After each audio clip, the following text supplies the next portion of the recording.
All right, welcome back, guys. Welcome back to Two Guys in a Bard, our weekly talk show. We are back after a week off. Thane and I actually headed out to PAX West in Seattle this weekend, so we are not around this Wednesday. So we'll be talking a little bit about that. And as you may have noticed, we're also streaming in the New World category today. So the idea behind the show is always never to pigeonhole us completely into Ash's content. It is the focus for us, but with our kind of downtime with Ashes of Creation, we've got basically another couple months here of not much going on. We figured we'd explore some other stuff, and obviously we have the open beta, which is open to everyone. I encourage you all to go down. You have to opt into it, so go onto Steam, and you go to the New World page, and you say, even if you've already bought the game, you have to say, I would like to opt into this beta. So if that's something you want to play. And Thane, what server are we playing on? Because I haven't looked at any of that. So we're going to be rolling on Atlantis, and Okay. we are trying to make it kind of a unofficial PvP server. So we've got a lot of people on there, a lot of guilds, some are companies. Some are allied with us, some are not, and we're going to try to keep everyone having PvP on as much as possible so that we can really experience this game the way it was meant to be played. Yeah, that's definitely interesting. But yeah, anyway, we'll be covering PAX, we'll be covering New World. We'll throw in, obviously, our focus is Ashes, so we'll do some comparisons and things like that. There will be some Ashes talk, of course, as usual. But why don't we go around and what's everyone drinking tonight? Go ahead, Super. I have a Fanta that is the same color as my beard. Ah, okay. Interesting. He's on the dad juice. So he's on the dad juice. Orange Fanta. He's being really responsible. He's getting out of like all his nerd hobbies. I mean, look behind him. Look how pathetic that background looks now. Have you lost like? Is it just ETBs now? Is that it? Yeah. That. Are you gonna? Are you selling the ETBs, or is there a limit to what you're selling right now, or is it just like everything? There are some things. So like, for example, these two right here, the pop, and then that figure. That figure is signed by Mon Mothma, like the actress who played her. That we got signed in person at the Cincinnati con. Okay. And then that was a Valentine's Day gift from Superwife. This was the magazine that we got when the episode 7 first came out. So that's one of those things that we'll just kind of hold on to forever. So there's a couple things that have some like sentimental value attached to it that won't go anywhere. We got like some signed Harry Potter wands and some OG Star Wars collectors Legos and whatnot. But the pops as of yesterday, and I'm waiting for the pickup on Friday, but the pops are all officially sold, minus the ones that we're keeping, which is about 120 pops. So nice. Wow. Yep. So interesting story. We were actually at PAX, and there was a panel with the creative director for Funko.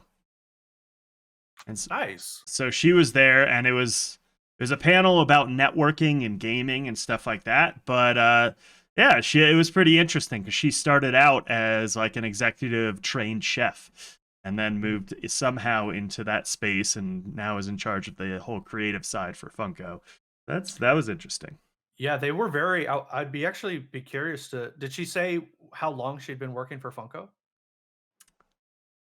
I don't remember. If she did, I don't remember it. Okay. Yeah, because there was a time like when we first got into the hobby, it was about 6 to 7 years. No, that's about when we got out of it. So about 8 years ago, and it was very limited. Like you'd see Star Wars pops, you see Harry Potter pops. I mean, what it was associated with was pop culture, right? But it was the most popular of the pop culture. Now there's a pop for everything. Like if anything comes out, there's a pop with it. I mean, and so it for me as a collector, like I was just kind of like, okay, well, if they're everywhere for everything, it kind of takes that, value away from it a little bit, just for me personally. So we kind of got out of it when they started bringing everything into it. But it is kind of cool to see, little one-off shows and whatnot getting pops and stuff like that. Yeah. Well, aren't they super rare ones? There's like really rare versions of it, right? Okay. Yeah, What? I had the first. I mean, I guess you could say first edition. It was the first run, which then they vaulted. Vaulted just means they don't make them anymore. Obi-Wan Kenobi, that was in perfect condition, is valued roughly about $400. And our box wasn't in the best condition. I got it through a trade, um, and actually just sold that one for 175 or so. Um, would have liked to have gotten about 25 more bucks out of it, but eBay bid system, there's only so much you can do. Yep. Yep. Yeah. I mean, I think it's interesting that they're adding in like something for everything because you never know what's just going to take off and be like a huge IP at some point. So like if True. you get in early, I feel like that's what they're trying to do, right? Get in early and then some of those early things before it was super popular suddenly become super valuable. I'll say this, as a completionist, it was annoying. As a Okay. fan of all things nerd, it was cool, but as a completionist, it was annoying and would have been way too expensive. So we stopped. How Yeah. many Funko Pops are there for everything? Like if you had one of every Funko Pop, how many are there? One of every well, I mean, it breaks down into category. I mean, you have Funko anime, you have Funko TV, you have Funko movies, um, Funko books. Like they're not actual books, but they're like characters like from books. Mhm. So there, I mean, there's a ton of different categories, and I mean, honestly, we just went with whatever we were interested in. So we had a bunch of Harry Potter. I had damn near every single Star Wars one, minus the super rare, like one of fives that you could only get from like San Diego Comic Con. Mhm. Um, but yeah, no, I couldn't tell you. I honestly couldn't tell you. There's so many now. So I many. mean, so they have to work with the IP, right? So they have to go to like Star Wars, be like, we will produce this and give you like a certain amount of royalties, right? I'm not Assume. sure because it's also, I know for some of them it's considered adaptation art and not direct art. So Hmm. I don't know how much of it is actually like licensing and how much of it is just creative initiative and their version of it. You know what I mean? Yeah. Bet you the Interesting. Star Wars ones are licensing. Of all the ones there, Disney not giving up a penny on those. Yeah, here, let me. I mean, we've got I New want- World coming up. There's a good chance we're gonna get some New World Funkos, right? That's gonna be immersive and like a really good IP that's gonna take off, and people want to Is it want to is it gonna get. be just an empty box? What does that say? I Oh, can't just read It's Disney, Lucasfilm, it. Disney. Okay. LTD. Yeah. Okay. yeah. I mean, so before we jump into New World, we like to go off on random topics here. The collector thing and Funkos is something. But Fane, what are you drinking here? We never got around. Oh, we never finishing finished that that. off. Yeah, so I'm drinking another Henhouse beer. This one is called Denver Airport. So this is another series of their Canspiracy Theory series. Okay. And I like it. Little Simcoe and Mosaic hopped beer. I got it early morning, so I'm taking it easy tonight. Yeah. And by early morning, you mean you need to go play New World? I have to do stuff before New World. God forbid. Yeah, okay. that's scary to think about, huh? 7. I think it releases at 7 a.m. for those in on the first wave or whatever. But 9 a.m. over here. oh no yeah. Nice, plenty of time to must kick be back. Nice. Yeah, I gotta. I mean, I signed up today, and I didn't realize I actually had to sign up for it. Hopefully, they'll send me an email pretty quickly here, and I'll get in the first wave. But who knows? And then, yeah, I'm drinking a butterfly pea flower gin and tonic. So, trying to squeeze in a couple more gin and tonics before the weather goes bad. Also, I can confirm after PAX this weekend that Thane can hold his liquor. He can drink. Every once in a while. I was fine. Like that was the thing. I was totally fine. I was actually ready to keep going. I feel like the last bar we went to definitely like killed the it mood for me a little. It definitely killed the mood. That was not the world's friendliest or most fun bar, but it was just a weird atmosphere. Couldn't tell what was going on. It was a weird vibe. I walked in there and I'm like, we don't belong here, and they don't want us here for whatever reason. Yeah, but he made room in a very weird way. Anyway. Yeah. So guys, go back and watch the VODs on my channel. What apparently we live streamed the whole thing, and it was weird. Apparently, you don't remember live streaming the whole thing.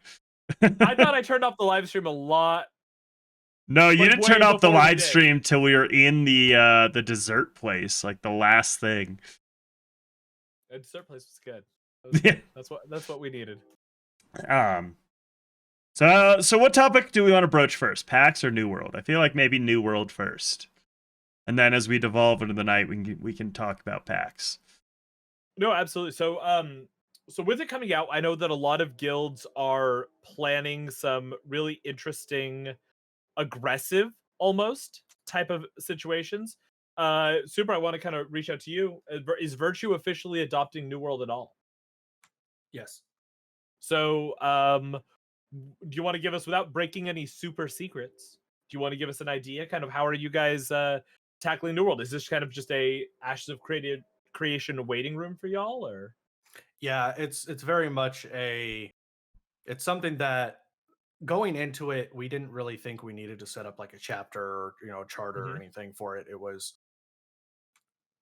something that maybe I think we estimated like maybe 10 to 15 people wanting to play.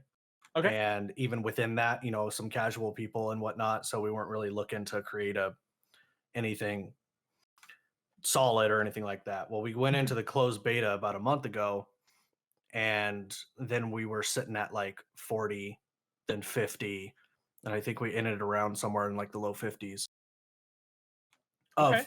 of people in Virtue, or just people part of that, like that Discord community over there, Mhm. and then friends of those people as well. And so um that kind of brought up the conversation, like, okay, do we want to take this a little bit more seriously? This is something that it's in the same line as Ashes of Creation, and so we can use this as recruitment towards that, recruitment into the community via New World. Hopefully, obviously not a requirement, but anybody who would then want to play with us in Ashes 2 to 10 years down the line. um but I mean, as far as going into it, like, we're in an alliance with two other guilds, and our alliance is intentionally trying to be the underdog. We're going Okay. into it with server selection, with faction selection, intentionally trying to be the underdog. We have a lot of people who are PvP focused. Most of us are, but just different ways of like going about it. Some people want to flag off just while they're leveling, and then flag up once they get to 60, just so they're not worried about it. They can rush it. Mhm. And then some people that are probably gonna like take forever to get to 60 because they're just gonna PvP all the Yeah. time. Yeah.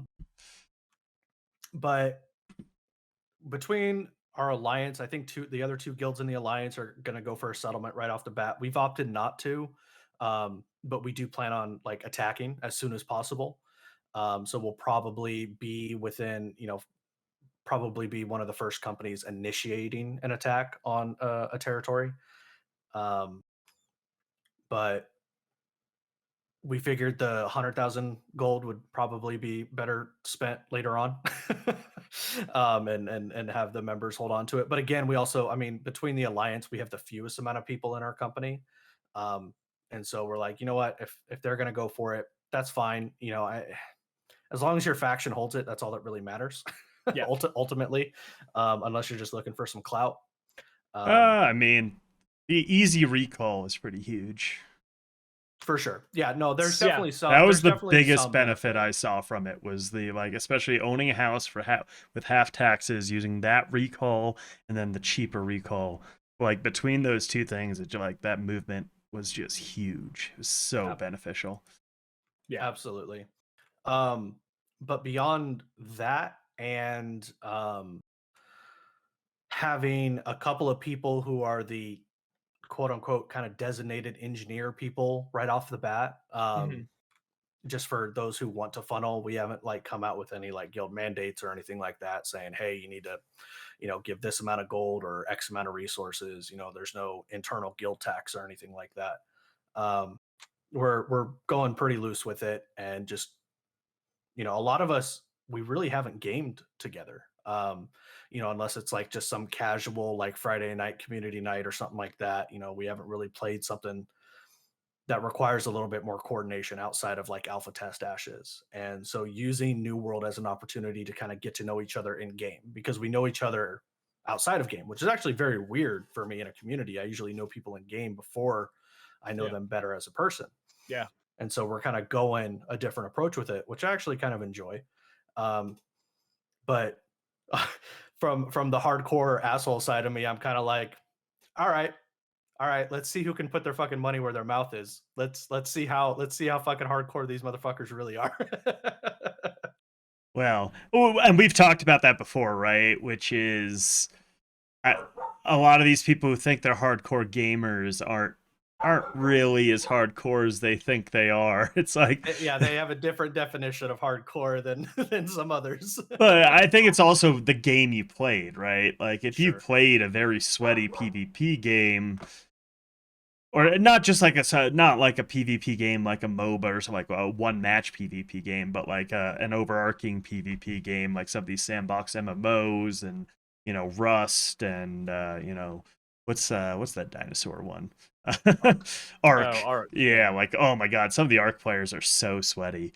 And after that, you're like, oh well, I'm kind of like I've realized myself, like I'm semi-hardcore. I can play hardcore, I just don't want to. Like I want other things in my life than just gaming for 16 plus hours a day. Well, and it was funny because when I first joined Virtue, that's one of the like first questions is, what do you consider yourself as a player? Hardcore, semi-hardcore, casual? And I've been saying probably for the last like 2 or 3 years now, semi-hardcore, because according to my definition of hardcore, I am not that anymore. But when I like talk about like how I play games and how I go about stuff and just the time that I put into researching games and all this other stuff, a couple of people would be like, "Yeah, you're not semi-hardcore at all, dude. Like you're pretty sweaty with this shit." I'm like,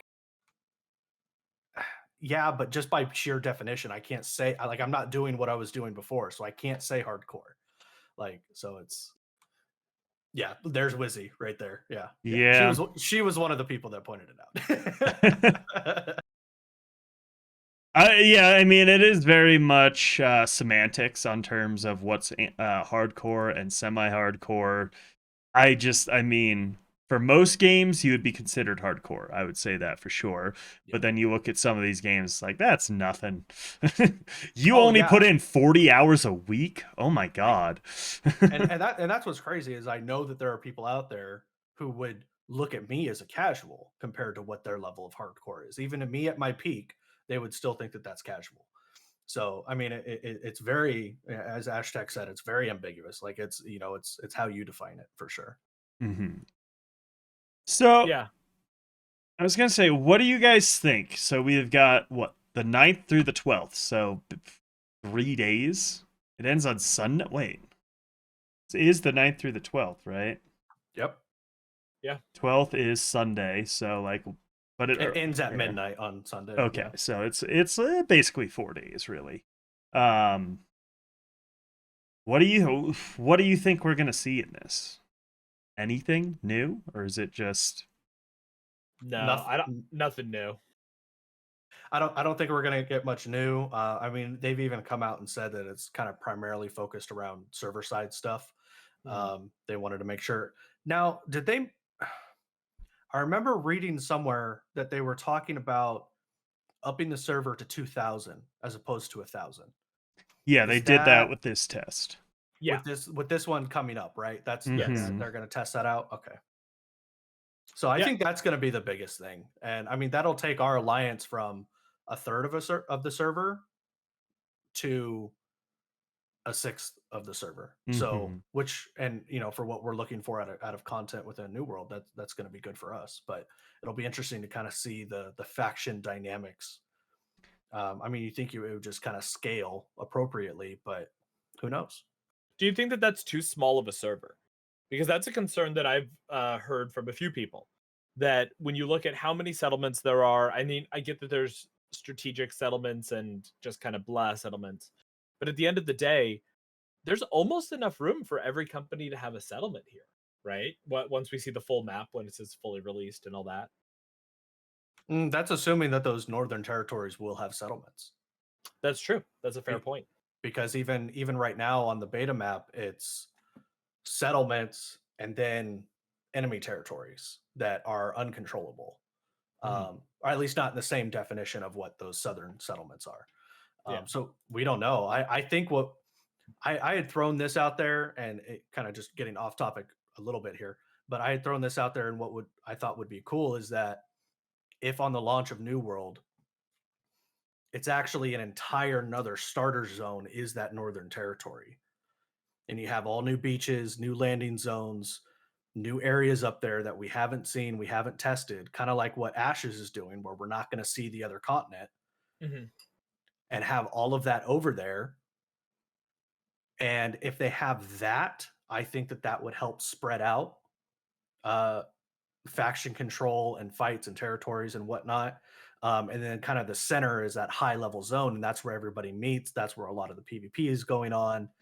Um, I don't think that that's going to happen. Just to clarify, I was just saying that was just kind of an idea that I thought would be cool. But Well, back to here's back. Go ahead. I was gonna say here's my other issue with 2,000 people on a server, and now you're talking about, well, we need more than that, and I don't know how much they could have changed on the back end to fix this issue. Well, we'll see this weekend, but in the last beta test, if you got a couple hundred people in a very close proximity, you had like major lag. Like there was Yeah, input no. delay and commands, and like you couldn't do anything. Some of the sieges where you had, what the sieges were, what? How much were the sieges? Were they 50? They were 50 on 50, right? 50 on 50.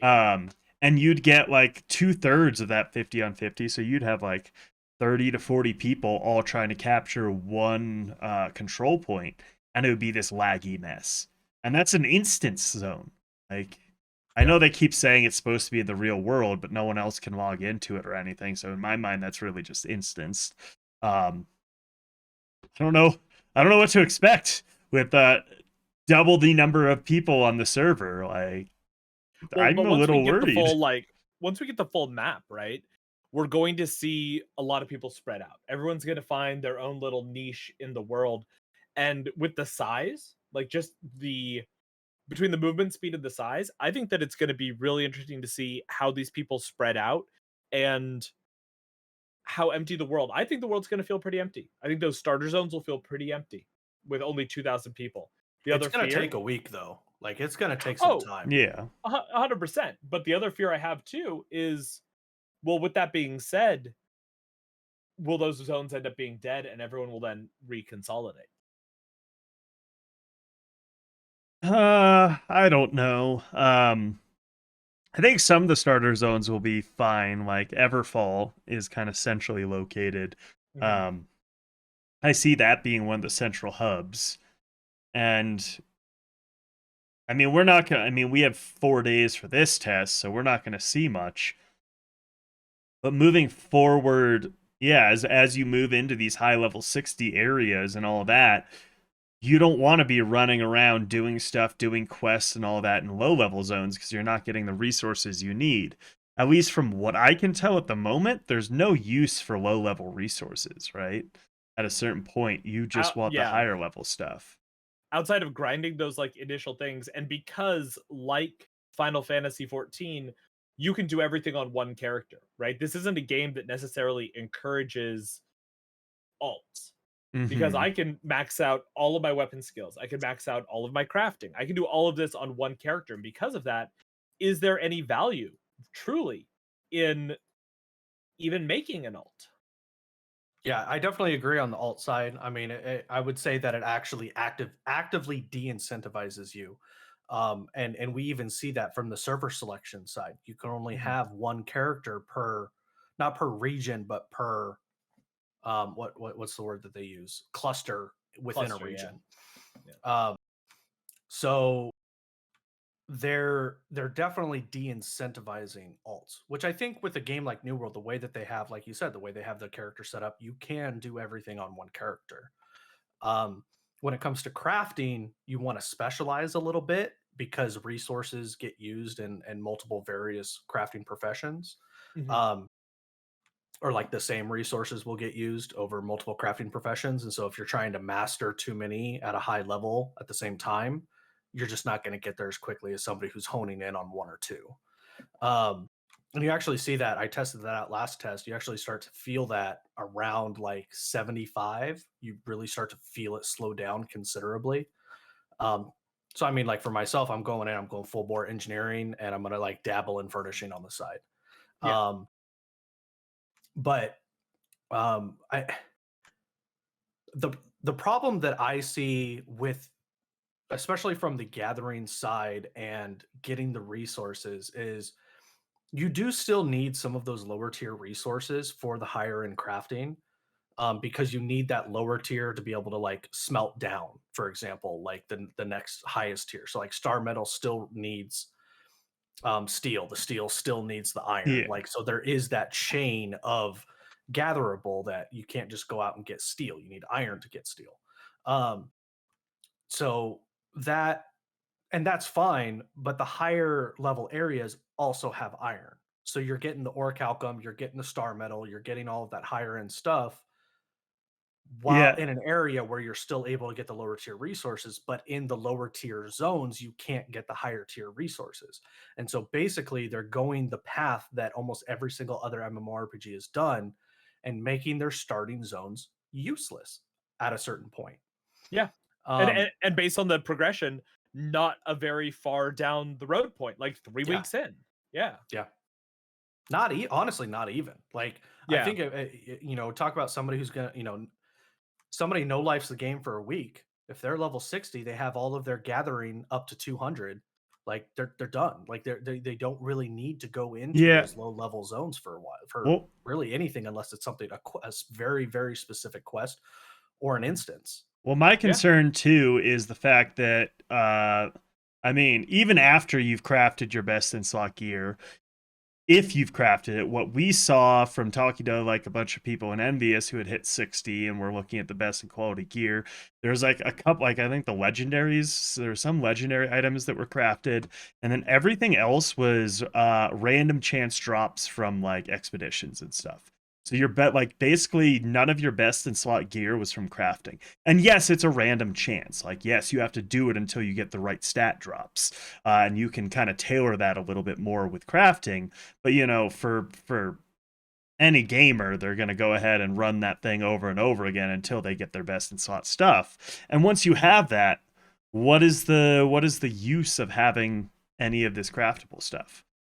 Like, I mean, there's buffs, I guess, from some of the cooking and some of the potions, so I can see those being useful. But like, I see a lot of the metals and ores and woods kind of like falling behind them, but just like not really being that useful. There'll be so much of it on the market for what is needed that like, and that was like we talked about it a while ago, and I don't think this was on the show, but like, what is this end game loop? What do we have for an end game loop here? If it's PvP, but you don't like after you have your best in slot gear, what are like you're just fighting. Like you're not fighting over resources. You're not really fighting over anything. Your dog wants to kill something. Yeah. Yeah. God damn. But that is it. Looking at the end game loop is so important. And right now, the end game loop doesn't seem to be fleshed out that we know of, right? It is just sort of a PvP end game. And we see games like this, right? We see this happen a lot in gaming where we go in, we grind it out, we do the achievement stuff and the crafting and all the PvE stuff. And then the end game loop, they say, okay, well, now just PvP until we come out with more content. And that has received negative feedback across the board. Like, there's very few times that I've seen positive feedback coming out of that. And talking about that end game loop, I would actually, it sounds like you guys are saying it. I'm just gonna straight up say it. It's non-existent within New Mhm. World. Mhm. Um, I mean, love them or hate them, World of Warcraft has a continual in-game loop. You need to do the raid to do the Mythic Plus. You do the Mythic Plus to do the PvP. You do the PvP. Well, you can actually take PvP out of the PvE cycle because you don't need to do it. But Yeah. but you have a good PvE plus system. You got your dailies, you got your weeklies, you have your area, you have your resources that you need to gather to get that 0.01% damage increase for the week. Like, so you have that loop going on, you have that cycle. And like what you're saying, I agree 100%. We're gonna get to a point in New World where all we are doing is PvP. At least from what we can tell right now, that's what it looks like. Oh, or the cycle of crafting, right? Because it's just going to be, okay, we're going to keep crafting, we're going to keep crafting until we get the perfect roll on the gear that we want, the quote unquote perfect roll. And that'll take months and months and months of just sitting there grinding resources. And is that enough of a loop to keep anyone in? I don't imagine it is. I don't think it is, and I mentioned this game a lot, but Diablo 3, again, love it or hate it, kind of a thing. But to me, there is a big difference between an endless grind for that 0.00001% damage increase Mm-hmm. in a game like Diablo, where you literally put a keystone in, do your greater rift, spend your blood shards, and possibly get the item that you're looking for, right? There's a lot of instantaneous, I do the work, I get the reward, I see if I get what I got. No, okay, do it again. And then you find ways to optimize that to do it faster and all of that stuff. In a game like New World, it's going to be okay, make the keystone that you need to get into the dungeon, then go run the dungeon. Depending on your efficiency level, your gear, the efficiency level of everybody else in the group, it's not solo content.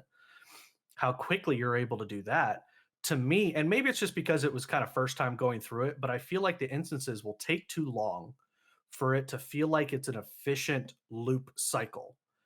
You're not going to be able to feel like you get enough done to justify the low return, the low chance of return, that being translated to a very low chance of getting the exact stuff that you need on gear. And so you're having to do all of this time. Basically what I'm saying is the time commitment level to the potential outcome does not equal worth a gamer's time. It's worth, we have a 1% shot, and that means that, you know, in a 3 to 4 hour play cycle on a day, I can do 5 shots at getting this drop. So that a gamer, because we're all like, at the end of the day, we're all kind of math guys.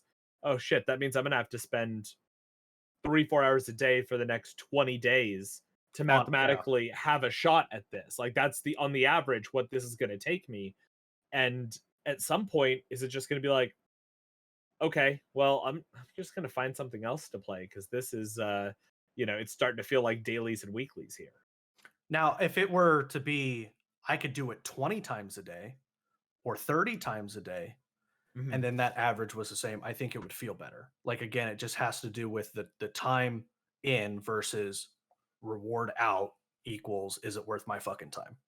Yeah. And also, like, if you're doing the expeditions and all that, there's the other issue, which we ran into a bunch, where people were complaining, basically saying, this is dumb that I'm getting all this gear that I don't want to use and I can't trade it. Yeah. You know, like, I did the expedition 4 or 5 times. I got like 1 or 2 pieces of gear I wanted to use. And, you know, the rest of the time I was just getting a lot of pieces I wasn't using, and like other people could have used it, and it's like, oh, we can't trade it or do anything about it. And that was really frustrating for a lot of people. So if the best in slot gear comes from that, and you're, as you said, that 0.1% chance or whatever, as I said, I don't know. From talking to people who did get 60, it sounded like a lot of them were getting the gear they needed. I don't know exactly how that went about. Maybe, maybe a lot more gear is viable as you get into the later expeditions and all that. But yeah, I mean, they were getting the gear they needed because that was good gear for them. We don't know if that's the best possible roll on that. And there will be the people out there that are like, okay, well, I got perfect rolls on 2 of the 3 stats, and my other stat is 47, but the max roll of this piece of gear is 48. So I have to keep grinding until I get that exact perfect piece, because that's going to make me the best PvPer in the world. Like, there are people out there like that are going to have to go down that cycle. Well, and I mean, don't shoot me in the foot for this, and I think that it's been implemented poorly in games. I've seen it implemented well. I mean, again, I'm going to go back to Diablo 3 here a little bit and bring up the Paragon system, or WoW with the legendary power, or what was it, that the necklace power. Oh yeah. Ease Um, That's off. right. Azoth, Azoth. yeah. So something like that, and I actually don't think that a lot of gamers actually recognize this, is that is what gives you that need or that want to continue to do stuff repetitively, because it's you have that, well, at least I'm getting Azoth, at least I'm getting artifact power, at least I'm getting Paragon. Like you Mhm. have that incremental power boost that's happening over time. I don't think that the way it is in Diablo currently is is good. Um, Yeah. I would even say that it needs to be on the like a lot more hardcore side. So like when Diablo 3 first came out in the Paragon system, I mean being Paragon 100 was like holy shit. Nowadays, if you're not Paragon 800, you may as well be Paragon 0. Yeah. Um, so and that's even on the low end. Like that's just the starting point. I'm not even saying that 800 is good. Like that's just the starting point. Um, but having that kind of like secondary, or even that might even be a tertiary kind of grind, it gives that little bit of extra reward where it's like, okay, I didn't get a piece of gear, but at least I got this. Like at least I'm like progressively building my character towards something. But the towards something, I don't know what that is in New World. And Mhm. I think that's what the hard part is I think that a lot of this stuff is still being developed and we don't see what the end game is here.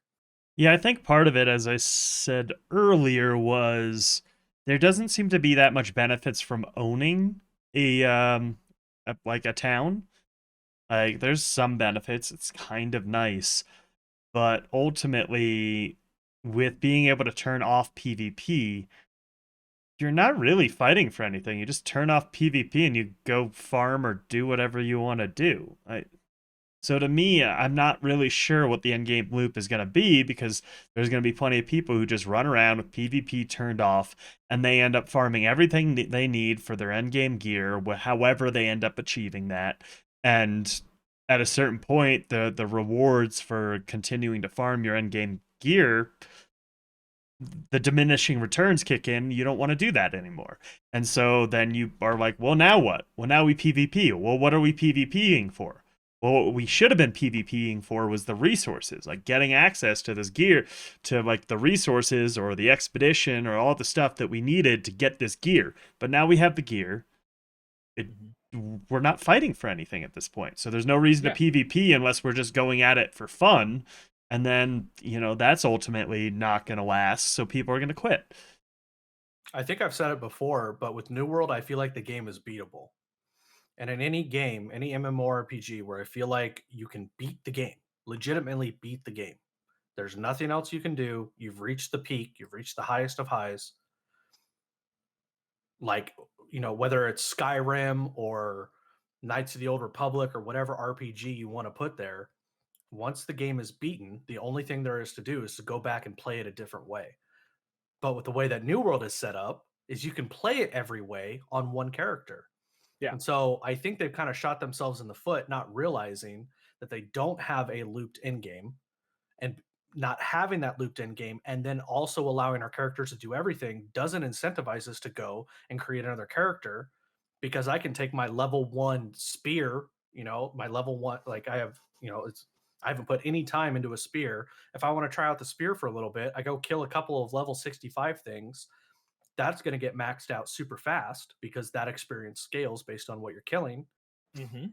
And okay, yeah, now I'm going to play this for a couple of days, and okay, it's over. Like, okay, cool, I played spear. Yeah. Like, so it's just, I'm not saying that they need to like make it to where it's a little bit more alt friendly. I think they just need to find a way to develop a good in-game loop system. And to be clear here, just so we're not being misinterpreted, because I see a lot of conversation about LOOT going on. We're talking about like the loop. So like what you're doing at the end of the game, what is that cycle of punishment you're willing to put yourself through day after day after day to continuously play the game over and over and over again. Yeah, and it's I think that's what Ashes is doing really well, is giving a lot of reasons to continue to fight. Like you can just look at like, you're fighting over resources, you're fighting over trying to tear something down so you can build something up. There's a limit to what you can get. And from what I can tell, and it's too early to say for sure, but it seems like the benefits of being like, the patron node and citizens of these metropolises is gonna be pretty, pretty nice. It's going to be something everyone's going to want, and there's only a limited amount of those metros. So there's a reason to fight and tear it down. Right now, it's like just like the benefits from owning a town seem so minimal. You get a bunch of gold from taxes, I guess, and you get the quick recall and the cheap housing. Nothing to spend that gold on. Like that's Yeah. also the other shit part is the gold is useless at a certain point. The gold is a weird system, right? That was gonna be the thing I was gonna interject here. Is like the gold is the weirdest system. It doesn't achieve anything. Like the 100,000 gold cap for getting a settlement or the cost is useless as soon as a couple weeks have passed. It becomes an absolutely useless system. Like, what are you going to use it on? Yeah, you're going to use it to buy best in slot gear, maybe, kind of. I mean, yeah, outside of the player economy, right? That's it. It exists within the player economy, and then that's it. I'm concerned that they've basically developed what would have been a really fun and a really good one-off RPG, like single player, kind of just a good story. I mean, not that there's a great story. We don't know much about the story, and it's all hidden behind lore papers scattered throughout the world. Which no one's going to read. If I had it said on the fucking stream yet, I'm saying it again now, is the most lazy, half-assed bullshit way to develop any kind of story. I'm not saying it needs to be cutscenes, but Jesus Christ, like, could you get any more fucking lazy? They just spent so much money on voice acting, and they didn't use any of it to tell the story. It's like, okay, what was the point of this voice acting? Like, so one person can tell me to go from point A to point B and kill some monsters and gather some chests. Like, I'm so glad you spent, hundreds of dollars on someone to tell me to go do that. Like, that was really interesting, and I totally listened to the whole thing. Space, escape. Yeah. Exactly. It's just like there's some big missteps with this game, and I'm hoping that we're wrong. I'm honestly hoping that we're wrong. I hope we get into it and we absolutely love it. So, kind of a question. We're talking about the end game cycle a little bit here, the end game loop. What do you guys think a good end game loop would look like for New World? And I'm going to give you a caveat here. You cannot use the phrase raid or world boss. Oh. What would be a good way to create an end game? I wasn't going to. You weren't going for either of those. Perfect. No. So at a base level, you need something that gets you. This doesn't answer your question directly. I'm just kind of like talking through it a little bit, and then I'll let Bard go as I kind of think about it. But at a base level, to me, a good in-game loop in any kind of MMORPG is also one that uses the full extent of the map. And so having something that has me go back to, was it First Light, First Dawn, whatever it's called, or Monarch's Bluff, force me to go back to these areas that I probably wouldn't have gone to. Keep those areas relevant, or else a majority of your map is not relevant, and you have overpopulation at the beginning and overpopulation at the end. Yeah. So at a base level, I like that needs to happen. Go ahead, Bard. I think for me, it would be not being able to turn off PvP. I think that would be a huge one. If everyone was open world PvP, obviously you can't attack your own faction. I think you shouldn't even be able to walk into the enemy town without being attacked, right? There should be no safe zones in this game. I think it should be full world PvP, no safe zones. And that way, if you want to use these high level crafting stations, that's the other thing too, making sure that there's a limit on what you can produce. So one node or whatever you want to call it, hamlet, can't have every single crafting station maxed, right? You have to pick and choose like 2 or 3 that you're going to end up with max level. That gives you something to fight over, right? Yeah.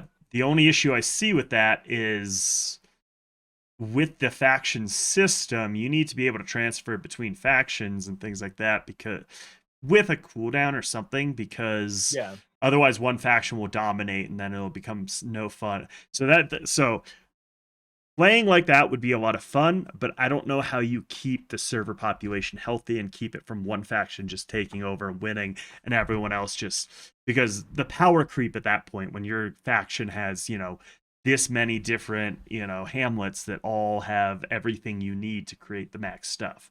So I don't know how to answer that problem, but that to me, like you wouldn't get to endgame. Like how long would it take you to get to max level if you had to fight over every single little thing, right?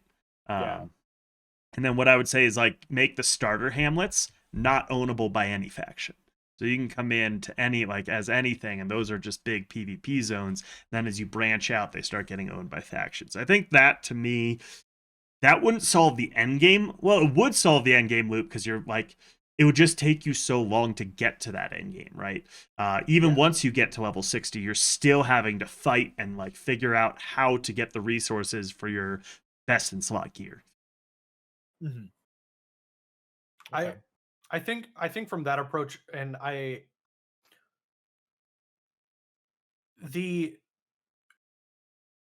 to me, PvP is not a solution to in-game loop. Now, PvP is one of the things that you do in addition to the loop. It might be the reason why you participate in the loop. Mm-hmm. But and again, this is I'm sure is just purely just from my own perspective how I've played games in the past. But even if I look at other games that have been primarily PvP focused, that is the focus of the game without a doubt. They do not have as successful or well-populated servers as most games. EVE Online, very different story, right? Like there's obviously outliers in any example. But I think in an MMORPG, and maybe that's kind of the key thing here is EVE is essentially is a PvP sandbox in space, right? Like it's essentially a sandbox. You're creating your own colonies, you're creating your own ships, you're doing all that stuff. That just happens to be in space. But when it comes to an MMORPG, and I think once you tag it with RPG, you're looking for story elements, which means you're getting kind of boss fights. And I know you said you didn't wanted us to go through this without saying raid or world boss. And I'm not saying that that's part of that needs to be part of the loop, but I think that those aspects in the game would help create a better environment in the game, as well as with what Bart is saying. But as far as I don't think we need to come at it from the approach of how do we remove the loop. I think it's how do we create a good loop, because any MMORPG I do think needs to have a successful loop, whether that's player driven or whether that's developer driven. I mean, Eve. I mentioned Eve. The loop in Eve are all of the battles, is all of that stuff going on. So from a PvP side, like I see that. So I don't completely disagree with where you were going with that, Bard. I just think predicating an RPG off of the idea of PvP is to a me little bit. To me, that world boss and that dungeon are resources, right? An instance dungeon, not so much, unless there's like a lockout, maybe. I don't like the idea of instance dungeons in a game like this. The other thing, like I look at New World, and I'm still struggling to figure out what this game is. Yeah. We keep saying it's an MMORPG. But is it a sandbox? Is it a theme park? Is it an action RPG? It's some weird mix of the three. Is it a survival game, actually?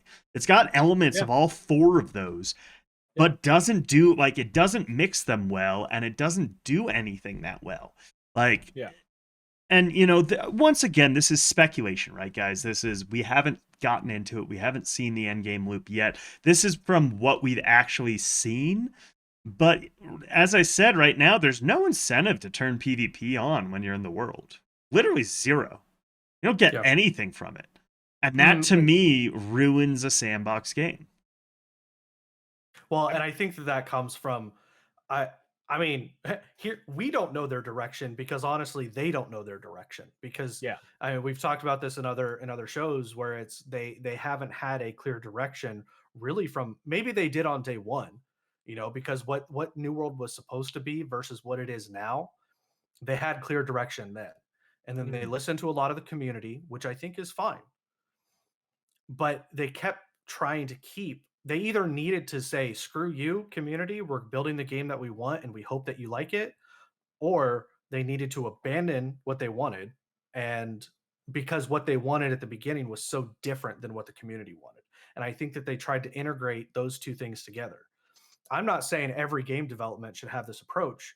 What I'm saying is that based on where New World started and the type of game that they were trying to create, they were Mhm. trying to create an open world sandbox MMO with some RPG-esque elements. Most Yeah. sandboxes have an RPG-esque element to it, right? Like a leveling Yeah. system, a gearing system, maybe some attribute points to throw in here and there.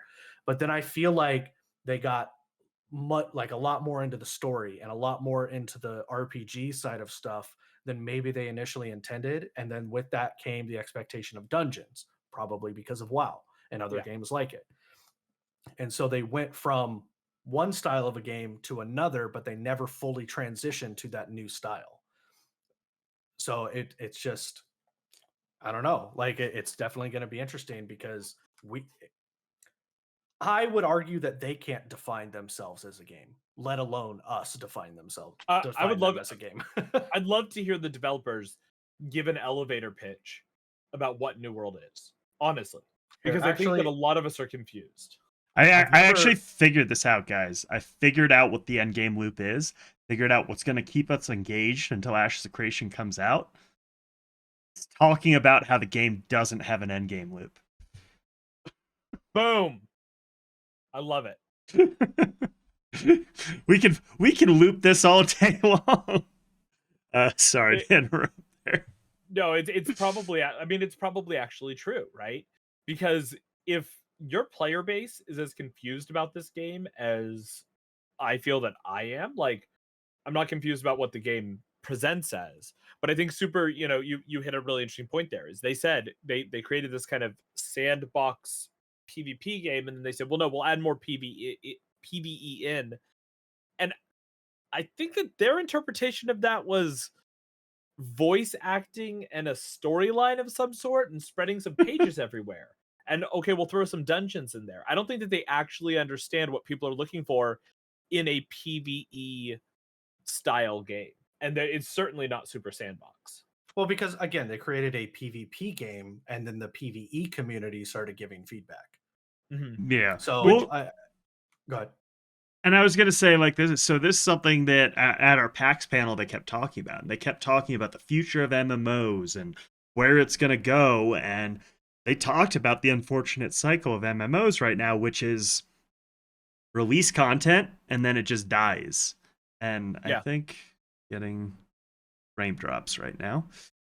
Hopefully it stabilizes, guys. I'm getting a few frame drops. Bear with us here.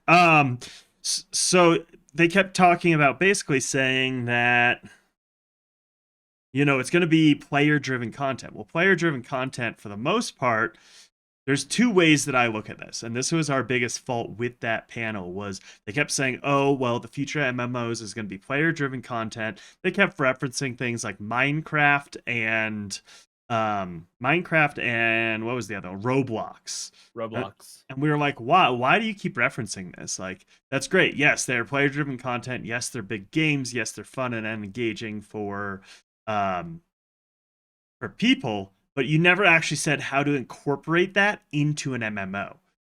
And yeah, that's the interesting topic, right? Is how do we get player driven content? I look at this as two ways. One is PvP, but you need to give reasons for the PvP. So you need to give us stuff to actually fight for.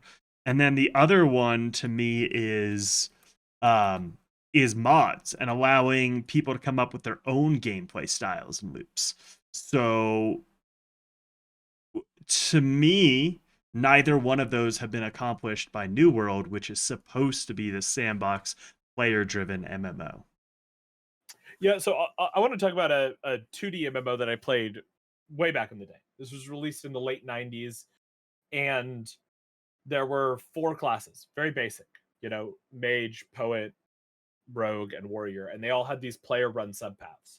And what the GMs did is they said, listen, if you host events within the world, we will give you points, and you can trade in those points for like class specific weapons for the whole class or class specific spells. We'll create new spells and code those into the game. And so people came up with some really ingenious stuff. There was one, and you got to imagine it's a little 2D MMO where it was a little cross. They would put, it was 1, 2, 3 down and 1, 2, 3 across, and there'd be 4 people standing there, and you'd walk into the center thing and use an attack on somebody and then walk out. And the whole goal was to like use these attacks and then heal through it because there was a little bit of input lag. And it's so rudimentary when I look at games now, but it was a lot of fun back then. And it was a way that they created content. And you got to keep in mind there were 3 subpaths for each of these 4 classes and clans and 2 armies or 3 armies towards the end. And all of these things you couldn't go more than, and keep in mind this was a server with maybe 1,000 people on at any given time. You could not go more than an hour without there being an event being run by someone, whether it was one of the subclasses was muse, and they would run poetry contests or haiku contests that you would mail in, or the spies would run they would put up a like some sort of cryptogram, and the first person to solve it would win, and there'd be gold and items and things like that. That's a great way to create player run content, but it's hard to do in MMOs nowadays because they seem to want to handhold us through everything. Like there's just nothing that we can actually go in and do with it, with any of those kind of systems nowadays. Yeah. I think something very basic, and I think that maybe I'm trying to like get into the mind of people that I wasn't there for the conversation of, but I think maybe why something like Minecraft or Roblox was brought up was because we see the moddable capabilities of the game, and at its base level of the game, there isn't a lot of depth to the game itself. And so the only thing that there is for those games is player driven content, is the moddable servers, is the super servers. I mean, they just finished building the entirety of Middle Earth from Lord of the Rings. It took 9 years, like that kind of stuff. Like, absolutely, like that's going to be huge, like especially if those guys end up like monetizing that in some way. I don't know if they're allowed to, but like whatever. Like if that's monetized, like people buying like a Middle Earth server and then doing their own RP elements within it, like now you literally have gamers creating content for other gamers to do content. Like it's this endless cycle of content on content on content. Mm-hmm. I don't think, I could be wrong, I don't think that in a MMORPG you can have that level of freedom and still call it an MMORPG. I think it's just a sandbox at that point. It's an MMO sandbox. Like, to me, there are very specific things tied to an RPG element. There's story. It's very story rich. It's very story focused. Everything you're doing has a purpose. I'm fighting this named monster for a reason. There's this super evil guy over here. I need to go kill him, or like take his helmet and place it on the altar. Like, there are very specific things that I need to do in the story element of an RPG. A sandbox, the story is whatever the fuck I want it to be. If I woke up on the wrong side of the bed, my story is to burn the world down. If I woke up on the right side of the bed, my story is to build a farm. Like, so it doesn't matter what you necessarily do in a sandbox beyond what you do to, just the other people around you, in the same server. But I think the moment you put that RPG tag on there, I think you lose some of your sandbox elements immediately. Yeah. Because you need a reason to do the things that you're doing. I mean, even Ashes of Creation, like, I think the reason why it seems like such a legitimate and believable world is because there is so much lore that we do know, and so much, because of how much that we do know, we know that there's a lot more because Steven and Intrepid has said that there's a lot more. And so there, because we have seen so much, there's faith that there is more. I mean, he's developed entire pathfinders around it and stuff like that. So I mean, the dude just literally spits out lore whenever he feels like it. Like, and then Margaret yells at him. So, but I don't know. Like, I don't even know if New World would have been successful as their initial idea of a sandbox. I think it might have had maybe a couple tens of thousands of players, and it would have just been that, like maybe 100,000. And so I think them going a little bit more in the direction that they are going now is better for the game. But I think they just need to fucking go full bore into that direction and then maybe introduce some more of those sandbox elements. They need to find, it's like what we've talked about with Ash's combat. They need to find their baseline and then build from there. And I feel like New World doesn't have its baseline. Well, and I think you hit two really good points there, right? But so the first one is you were talking about Minecraft and how like these people have made Middle Earth. They made Middle Earth in Minecraft. That's pretty friggin' insane. That's it's insane. The reason that they were able to do that is because Minecraft said, I'm not going to create dungeons for you or raids. I'm going to put together a crafting system out of blocks, and then I'm going to let your imagination go. And I think that's what we're losing in these, sandbox, quote unquote, MMOs nowadays, is they're not giving the players the tools to create their own stuff. Because even if it's like, well, the players will create their own events and their own things, they still need the tools to be able to do that. They still need something that it will interact the way that they want it to interact with. We need a reason to, there needs to be a reason for the season, like, Yeah. I mean, like what you were saying with that 2D game that you were talking about. One of the reasons to do those events that you guys were talking about was, oh shit, we might be able to introduce a weapon or a whole new spell. Like that's actually fucking insane. Like to play a game that's willing to introduce that level of like time and effort into something for an event being big enough or whatever the parameters that they had were for that. Like that's really cool. That's a lot of, community engagement. That's a lot of developer engagement. That creates an entire community conversation. Hey, what should we vote for next? Should we vote for this weapon? Should we vote for, and I'm sure forums were probably popping, Discord or TeamSpeak or Vent, whatever was being used at the time was popping, like Mumble. Yeah, like, Mumble. Way back in no, I remember when one of the rogue subclasses that was merchant, and so their whole RP was around being merchants and traders. They got the ability to do what was called engrave, and you could take a weapon to them, and for a certain amount of gold, it would be like asterisk, and then whatever you wanted it to say. I could be like Fane's bloody bat hammer, and then and people loved that customization. There were multi-hour queues. Now think about this on a development standpoint. How much easier is it to just program that spell into the game than to create a whole new set of dungeons and mobs and drops? And it's such a small, to create an item, a super rare item that just a few people can have, like that's such an easier thing. So having more involved developers that are willing to do stuff like that and let us have the tools to create our own, because at the end of the day, we'll create fun events. So I'm gonna do this. This brings me back to like where the cool part of NFTs in video games I think could happen. And I don't like the idea of NFTs and it being on the blockchain and being like an economic thing within the real world. I think gaming should be very separate from any of that. But I think it would be a super cool idea if crafters could do something like that and create an item that, has their master mark on it. So the blacksmith that created it has the master mark. They sold it to one of the best players in the world. And then from there, you create this NFT where this sword, like especially in Ashes, where everything is fully tradable, can be transferred, and like it has a history and a story, and it becomes a part of the world. I think that would be one of the coolest things ever, and a cool use of NFTs in games rather than this weird thing that Peon is trying to get people into. They all want it to be like it's kind of like a Bitcoin thing.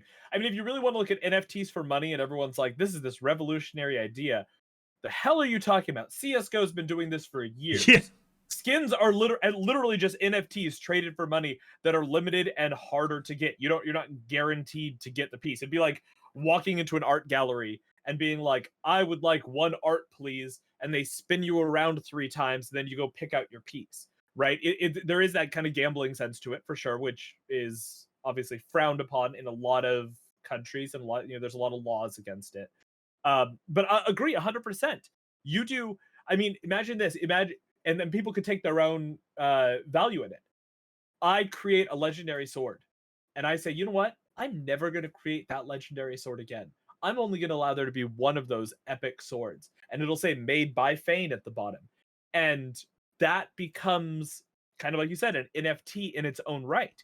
It becomes something that people are like, wow, well, you have that sword, but you have the Fane version of that sword. And maybe I could customize how it looks with, and once I make it look a certain way, I'm the only one that can have it looking that certain way.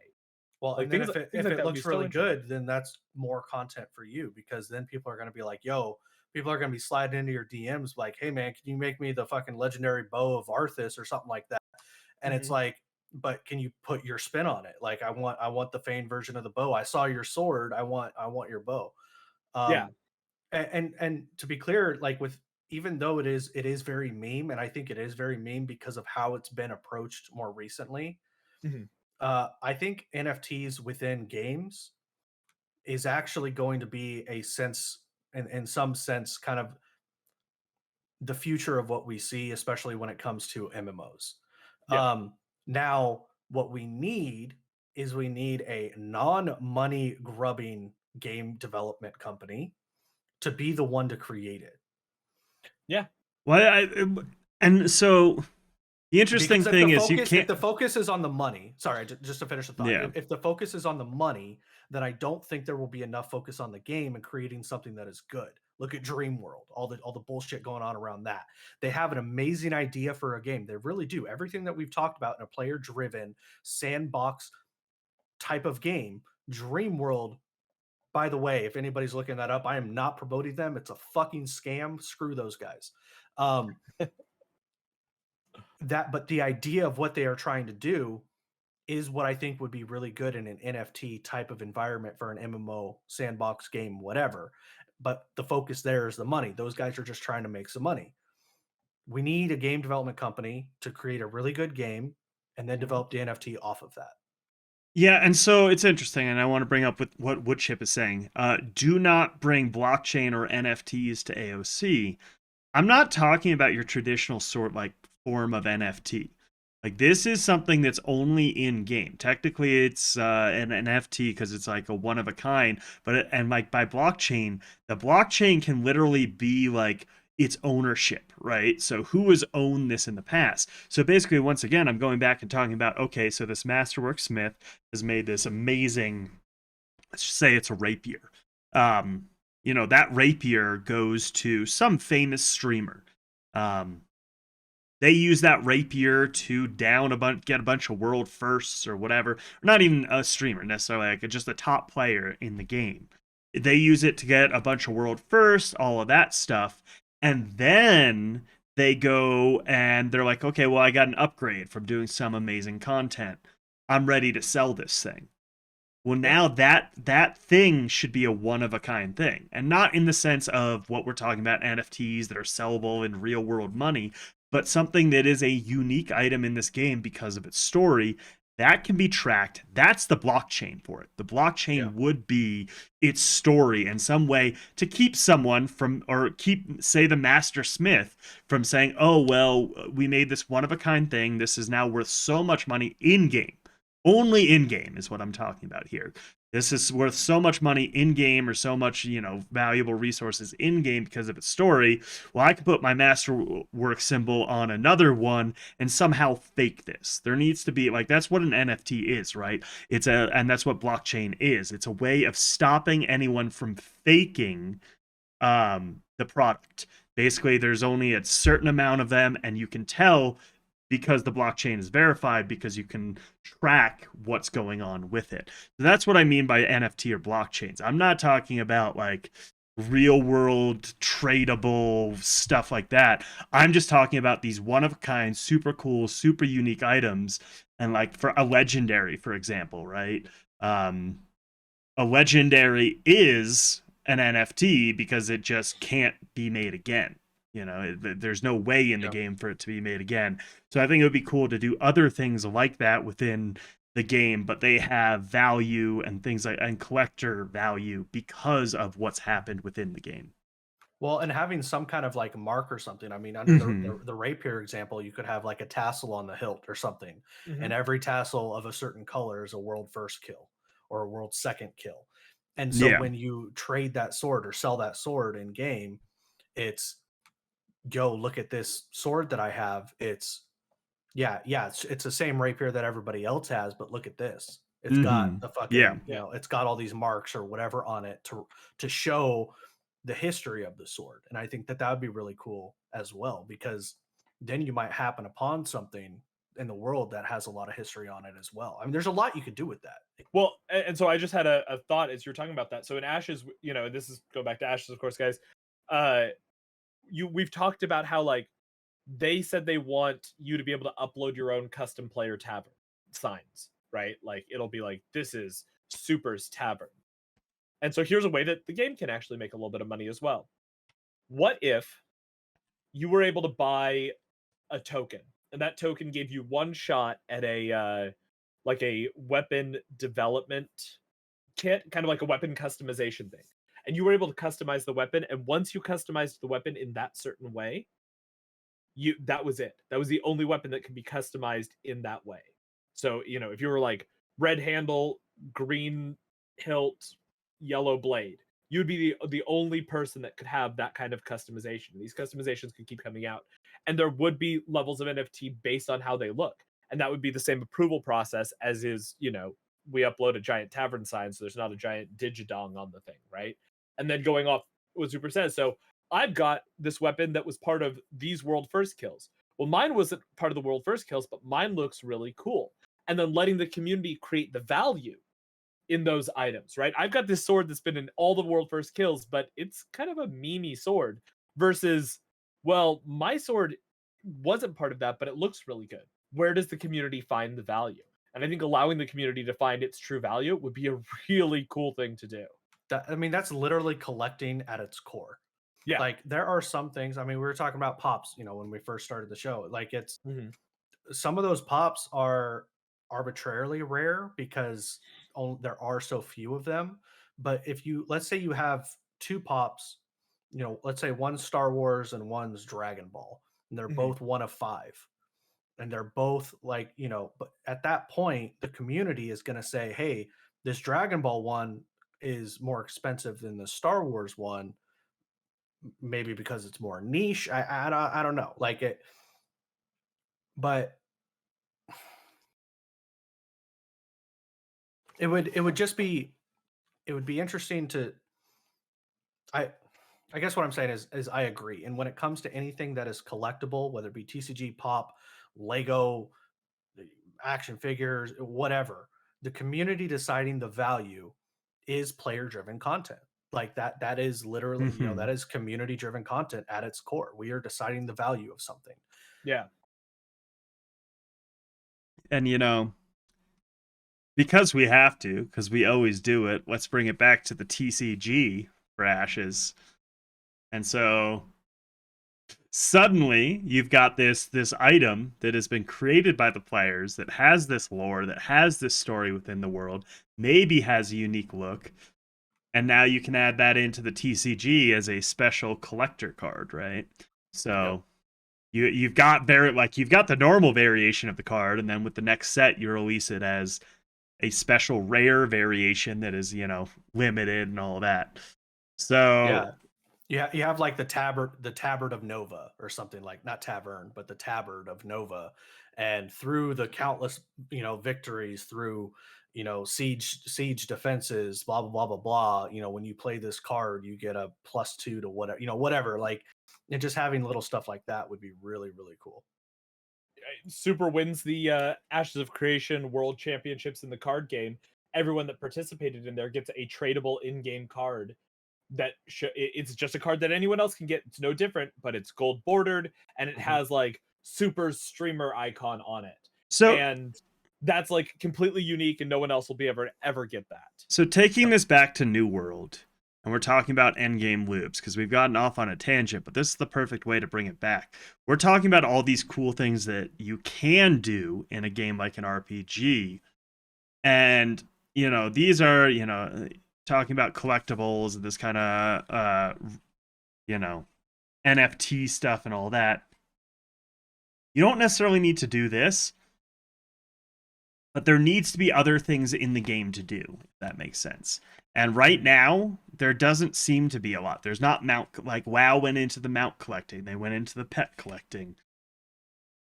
There's really The- not the- that much other The than transmog, which is a Yeah. non-tradable NFT, by the way, yeah, guys. yeah, transmogs. Like that's what kept WoW people engaged in WoW for so many years. Is there's always something else to do even after you've done all your mythic rating and you're fully kitted out in gear. And what I'm seeing from New World is there's none of that, right? There's no collecting. There's no, there. What do you call it? There's no lifestyle stuff other than decking out your house, so you can deck out your little house somewhere with trophies and stuff, and that might be interesting for a little bit, but we'll see how long term that has any kind of effect. Yeah, because it's not something you can really show, right? Like, how often are people coming to your little instance house? That's why people do mount collecting, right? Because they can show it off. Uh-oh, what happened? Guys, what's happening? I have no idea. It was me. It was me again. Was it?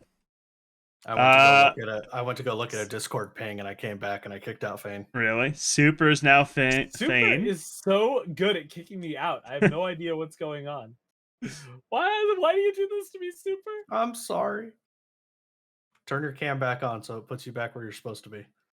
It's coming. It was loading. It Yeah. was doing all. There we go, guys. We're back.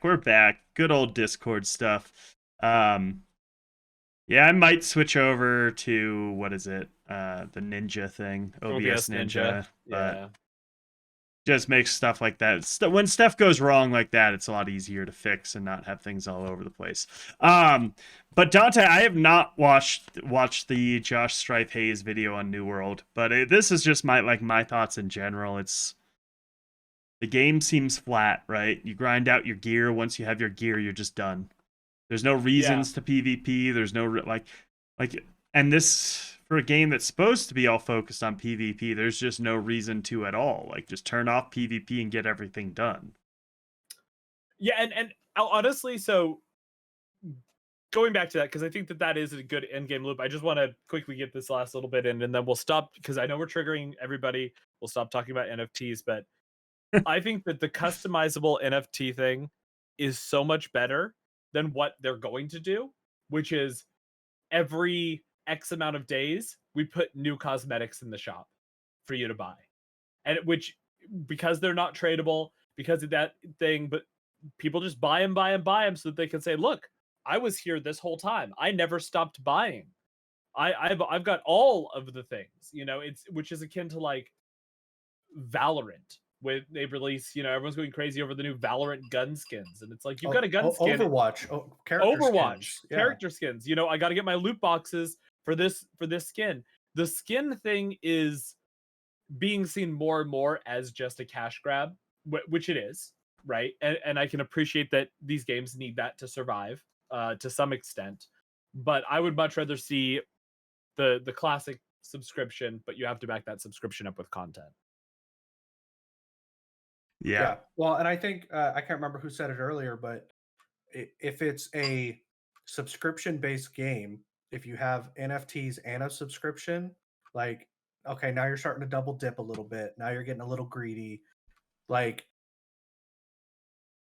I mean, the way that we've been talking about NFTs, and I know we've defined it a couple of different ways, but so I guess the way that I've kind of been talking about it is you need an IP like Blizzard, for example, or you need a company like Blizzard that has multiple IPs, and then they need an NFT within their thing. So if I earn a really rare weapon in Diablo, I can use that weapon in WoW. And if I earn a really rare mount in WoW, I can use that unlocks a card in Hearthstone that I can use. And so you have this, it incentivizes the multi-game within your company. So you're getting people to play other IPs. Yeah. That's where that kind of incorporates and comes around, and that's where I see it being successful. And then them going, okay, Blizzard has had success with it. Now Riot Games and Blizzard are going to come together, and they're going to start cross-sharing NFTs. You can call them cosmetics, you can call them mounts, you can call them whatever you want. We're just defining it as NFT. Okay. I know it's a bad word because of how NFT has kind of initially come out, but that's all an NFT is. It's just a cosmetic. I have a really essentially. cool idea, and this would be specifically for Ashes. So, Steven, when you do this, make sure you take care of me. Us, I mean. So, you have a player-created marketplace. And so you have you basically create a bunch of tools where players can go in and they can make basically items. And then it's a $5 fee or some kind of fee to after you've created an item, submit it to them for a review. So they get some kind of money based off the review. There's rules saying, like, you know, you can't have items that are game breaking, right? No Ferraris, none of that. But so there is a cost to submitting it to review, so that way people aren't just submitting everything. They actually have to think it's a good idea. I can't submit my idea for Homewrecker 3000 and it's just a giant fucking dildo used as a sword. You can, but you paid money and then it got rejected. $5 to do it. Yeah, you paid $5 or $10 or whatever it is to do it, and it gets rejected. They make money off of it. So this is like maybe instead of the real or the cash shop for cosmetics. And then you have a marketplace where if it's accepted, it goes on the marketplace, and it only is on the marketplace for, like, say, a month.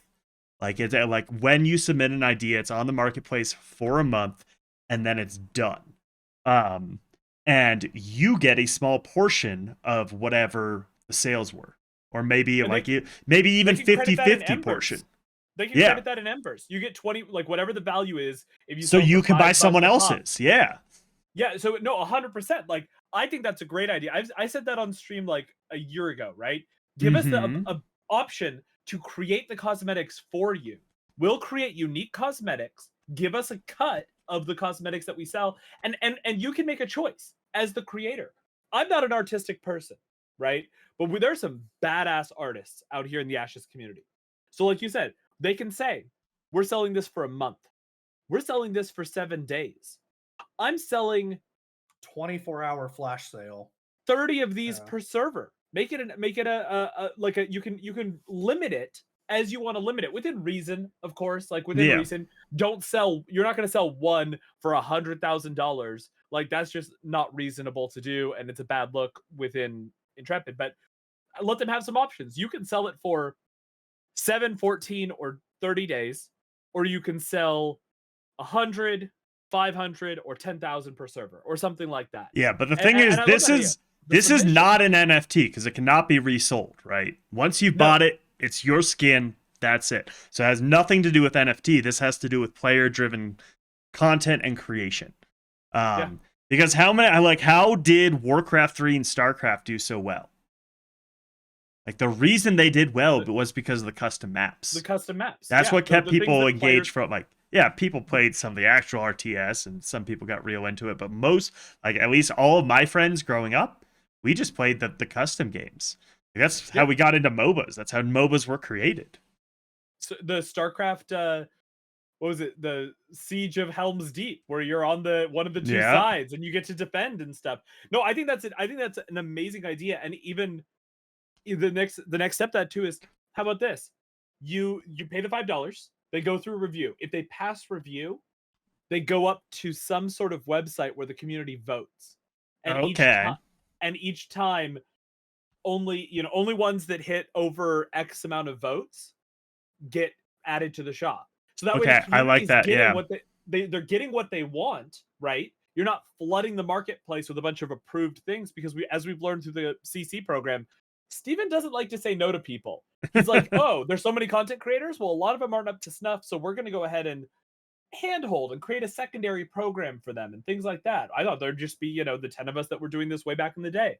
So let the community vote on it and then have these things. And it will say, this was Super's Homewrecker 3000 sword skin from this time. That would 100% get voted in. I don't give a shit. Like, I like this idea because you got to get through a review first, Super. So you got to make sure you get the right QA person because only the right QA person. The first is review. And so you solved the solution there that I was having, which was you don't want to flood the marketplace too much, right? You do you want a set number of things that people can actually buy. You don't want to be able to scroll through thousands of skins. You don't So want to I would turn it say into like Guild Wars 2, where everybody is shiny and looks different, and nobody's got the same shit. exactly. So I'm thinking 5 to 10 a month that actually get passed and reviewed and all that, and then get voted in. I think that'd be so cool. Yeah, So no, cool. I think that something like that would be a great way. And we're talking Ashes specific, obviously, because we're all really big into Ashes, but in games in general. What if it was great way- server based too? Ooh, you could only release it to like Sorry, I had to jump in with that. So like whatever server your character is on, you have to release it to that server. I like that. Here's my issue with that. People will jump servers specifically to have characters that have cosmetics on it, which isn't necessarily a bad thing. You just you have two separate layers of voting. You have server vote, and then you have overall vote. If something gets into the top 10 or top 5 of overall votes, then it's available to all servers. If something gets in to the top 5 of your server, and if any of those didn't reach into the overall, it's still available at the server level. So the top 5 from your server go up against the ones of all servers. Maybe the top 5 of all servers go in on a game-wide marketplace. Yeah. But the top 5 from your server go in on your server's marketplace. I like that. Just another vote. So if it's a community, if it's community driven, our first vote is our top 5. We only see the ones that are available on our server. Yeah. Then from there, the top 5 from every server go into another pool, and then we're able to select the top 2 that we like for another vote. And then those top 2 are available across all servers. Yeah. And this gets back to the basic thing though that we were talking about. Give us the tools. We will make your content for you, gamers, developers, everybody out there. We will make your content for you. You just have to give us the tools to be able to do it. And Look at Minecraft. Look at Minecraft. Yeah. And Minecraft made fucking nothing. They didn't do anything. They're just like blocks, crafting system, random ass zombies, and now people are making Middle Earth out of the thing. They're building real life giant. The other crazy thing too is if and when they upgrade to Unreal Engine 5, it's so easy to add in new assets. Like that was the biggest selling point. It is so quick to turn just a 3D model into an in-game asset with Unreal Engine 5. So this actually has a huge amount of potential moving forward. And like the big thing that the way this topic of conversation came up was going back to the PAX panel where they're saying the future of gaming is in player-driven content. And the issue with that is with the internet and people being like, back in the day, you would just wander around for like 2 hours trying to solve one little puzzle or figure out how to progress the story. Now content is devoured so quickly because you can just go and find a walkthrough guide or a YouTube video that just tells you, just go here and do it. So content just gets devoured to the point that the devs just can't keep up. They can't. There is no way you can keep someone engaged in their game like original WoW did. Like, yes, classic WoW was such an awesome thing. Like, you talk about, like, people are like, vanilla WoW through Wrath of the Lich King was their favorite time because, yes, there was information out there, but it wasn't nearly the same level as you have now. Like, it is not as in-depth or anything like that. So you had to figure it out with yourself. And the way you figured it out was by talking to people. It was social interaction. It was things that got you engaged. And so we're just trying to come up with ways to give more things that we can do together and nerd out about, and working together as a big guild to come up with some super cool cosmetic that has a bit of a guild theme to it, so you can all grab it and run around in your special guild formed outlet or something like that. Like, there's just so many cool potential possibilities to me. And what I was going to say is that, like, if anyone has anything last to say, let's do that. But then I want to move into PAX. Since we have a little bit of time left, and we did want to talk about that since Bane and I were both there. One more thing. About New World. And we've said this before about Ashes as well. Is like a lot of times it'll feel like we're kind of like shitting on it. I am extremely excited to play New World. Like I'm gonna be playing I played the preview a year ago. I played the beta last month. I plan on playing this weekend, and I am extremely looking forward to launch. My only concern is I don't know if I'm going to be playing a month or 3 months or 6 months down the line after launch. And it's not because of my interest in the game. It's because of is there going to be enough to hold my attention?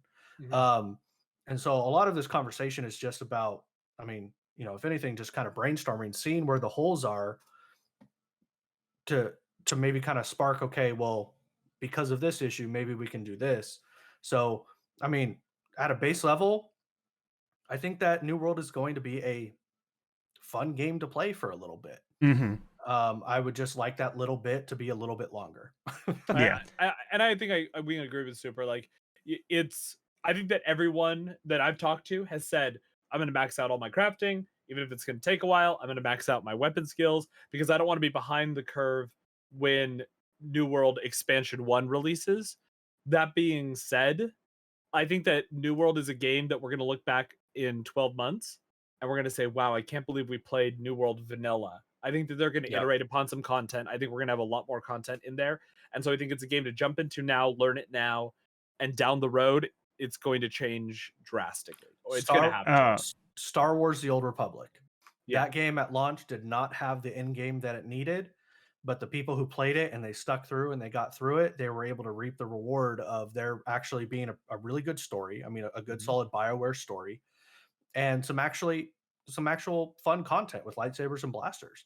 Like, and so that's how I'm kind of viewing New World right now, is that, maybe I'll play enough casually, like once I get through the hardcore grind phase, play enough casually to just kind of maybe play here and there, keep up with stuff, make sure I'm staying relevant. And then like you said, once 2.0 comes out and the game just explodes, I'll be ready to go. I have all my Yep. shit ready to go. So when the hordes of fucking people come back who gave up on the game a week into it, I'll have a leg up on them. Yeah. Exactly. The other thing for me is like always looking at it as being able to give feedback for Ashes of Creation, because I do like with how much, this is a passion project for Steven, yes, but also for a lot of us. That's why a lot of us are following the game. That's why, I became a content creator. I know Fane has said the same thing about why he, focused on doing content creation for Ashes. It's because this is a passion project for us, because I want an IP that I can get behind, right? I can become a part of. I can look back and say, oh, years down the road as this new IP develops, like I remember, like I still like love Blizzard to this day. Like, and I'm not talking now. Like now I don't like Blizzard, which is crazy. But like talking back to the good old days and every single IP they had, like I loved being a part of that IP, and I want to make sure that Ashes comes out with that IP. So like when we're throwing and spitballing these ideas and like talking about how we don't see it in New World having much end game, well, a lot of that is to help us understand better. So when we get into Ashes, if there's no end game for Ashes, we can be like, no, we need to figure out this end game before it releases. Like we can't release a game with no end game in a sandbox style game. Like you don't have the time to sit around and make it better in a sandbox game. You just don't. So if we want this awesome IP that we can, either play this game or other games around and involved in the IP for the next, 10 years, we got to look at the issues with modern games and see if we can come up with solutions for it. Yeah, 100%. Well, and I think being from a development side, I think being, and I don't know how they would necessarily, without just coming out and saying it, I think the impression that I get when I look at an MMORPG is I look at it and I go, is this something like from an early, like, in development stage, pre-release stage, I look at it and I think to myself, is this something that I see myself playing 5 years after launch? The Mm-hmm. same way that I played Star Wars: The Old Republic, the same way that I've played WoW. Is this something that is going to be there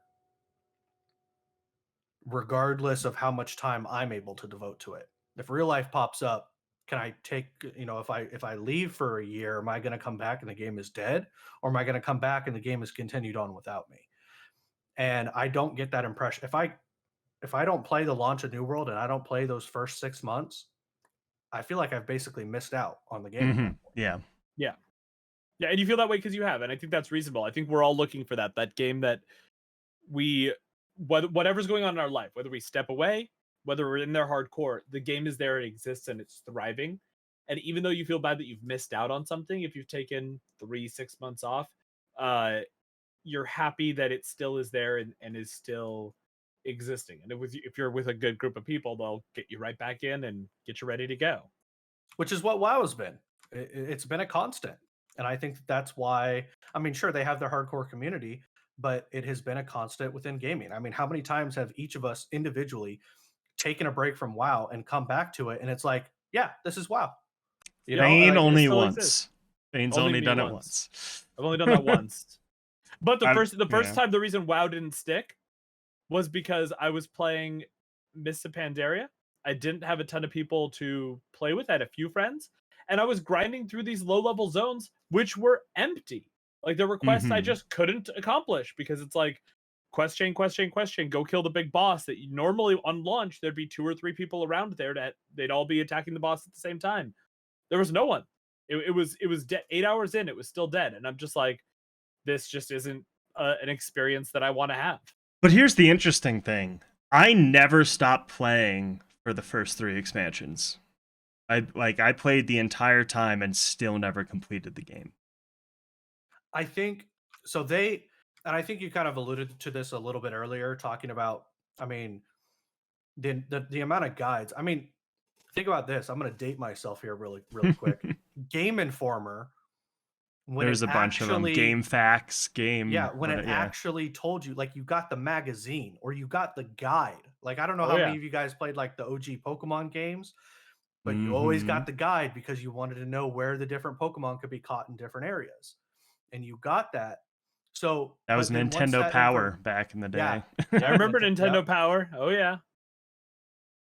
Well, that was with the internet, like all of that went away, which is what you were talking about earlier. So I think WoW, with vanilla through Wrath, it not only was a good game for its time, and I say for its time because I actually think that those are actually, like, those expansions are actually trash. They don't hold up in today's gaming world. They don't, and the numbers do reflect that.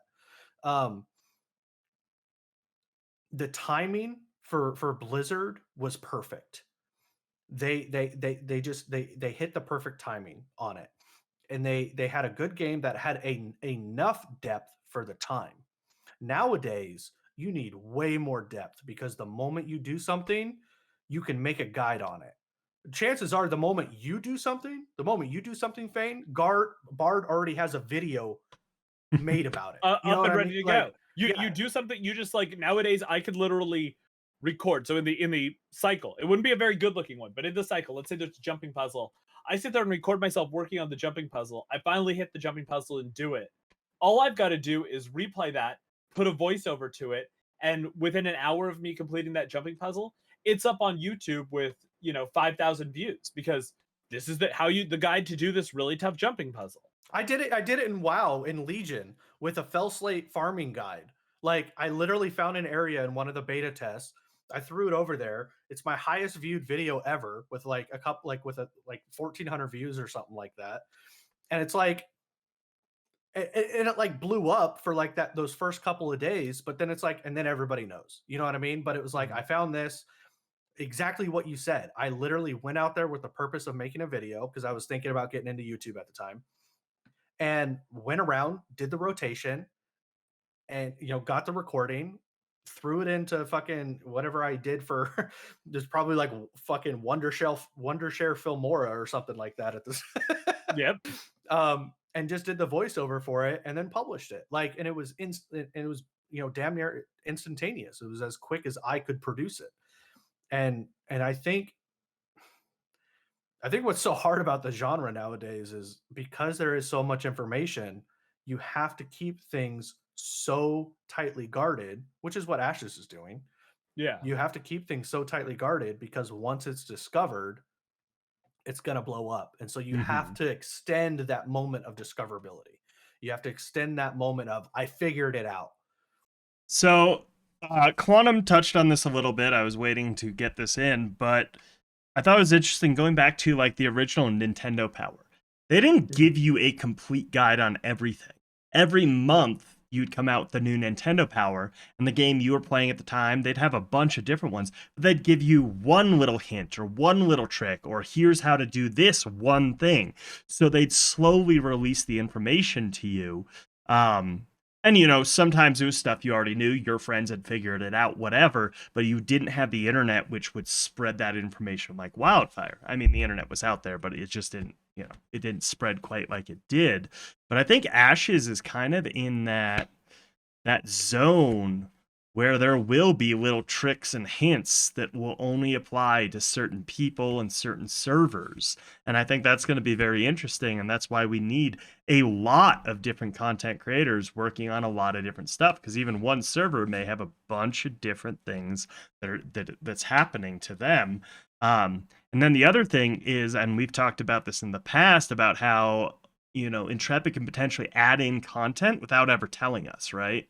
Yeah. They can have a whole bunch of different content just kind of locked behind different node progressions and servers and the way that's all working. And, if people haven't figured it out in a while, they can hit up some content creator and be like, so here's a little hint. And that content creator can give the hint out to the world. And, that can potentially happen a bunch of different times, right? Like it constantly happens where like little hints are given out. Nintendo Power was controlled by the developers. They had all the information out there. They could have released full guides, but they chose to slowly add that in. So I think Intrepid is in a very good spot to kind of do that, whether that's content that they added in that hasn't been discovered, or content that they just add in, and then let people know, like, without letting them know, oh, it was just added in. They can just be like, so this hasn't been discovered yet. Why don't you try doing this and then make a quick video about that? Yeah, 100%. Like they're going to be able to leak as they need to leak, not just leak when it's not just going to be instant. The only instant leaks will happen when there's people actually pushing some content. Yeah, like aggressively. Because I mean, there's potential for so much of this game to go unnoticed, depending on the node system and how that all works. Yeah, and strategic leaking is huge, right? Because bring people back, bring the hype, keep people rolling, give something to strive for, right? Exactly. No, exactly. But Bard. So let's go back to PAX. Let's talk about PAX, because you're gonna ask. I wanted to ask you, what was your impressions of your first PAX? Yeah, so this is my first PAX. I've never been to one. I've never been to a gaming convention. Period. As my dog goes off. It was fun. From what I heard, it's a lot smaller than what a lot of people said. Like, there's one AAA developer, and then a bunch of indie developers, and I didn't feel like I was discovering anything new there, right? I was just there to kind of hang out, and I didn't feel like anything Sorry, I'm going to interject here real quick just before we get too deep into PAX. The emails have gone out for New World open beta, and if you check your Steam, you can actually install the game right now if you've been granted access. Sorry. What if I didn't? What if I don't see an email? Just check your Steam, and in your library, like I still have the closed beta on here, which I will now remove because the open beta is a separate one. But I have New World open beta in my library and an install option available for it. Oh man, which I will do after. I don't have that on Steam. I entered like the moment Don't push any buttons, Super. I swear to God, if you push a single button, every time you push a button, my computer goes, or my Discord goes blonk.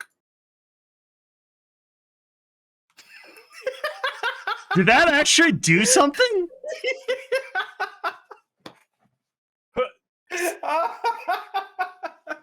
I can't. Did you just push a button? Yeah.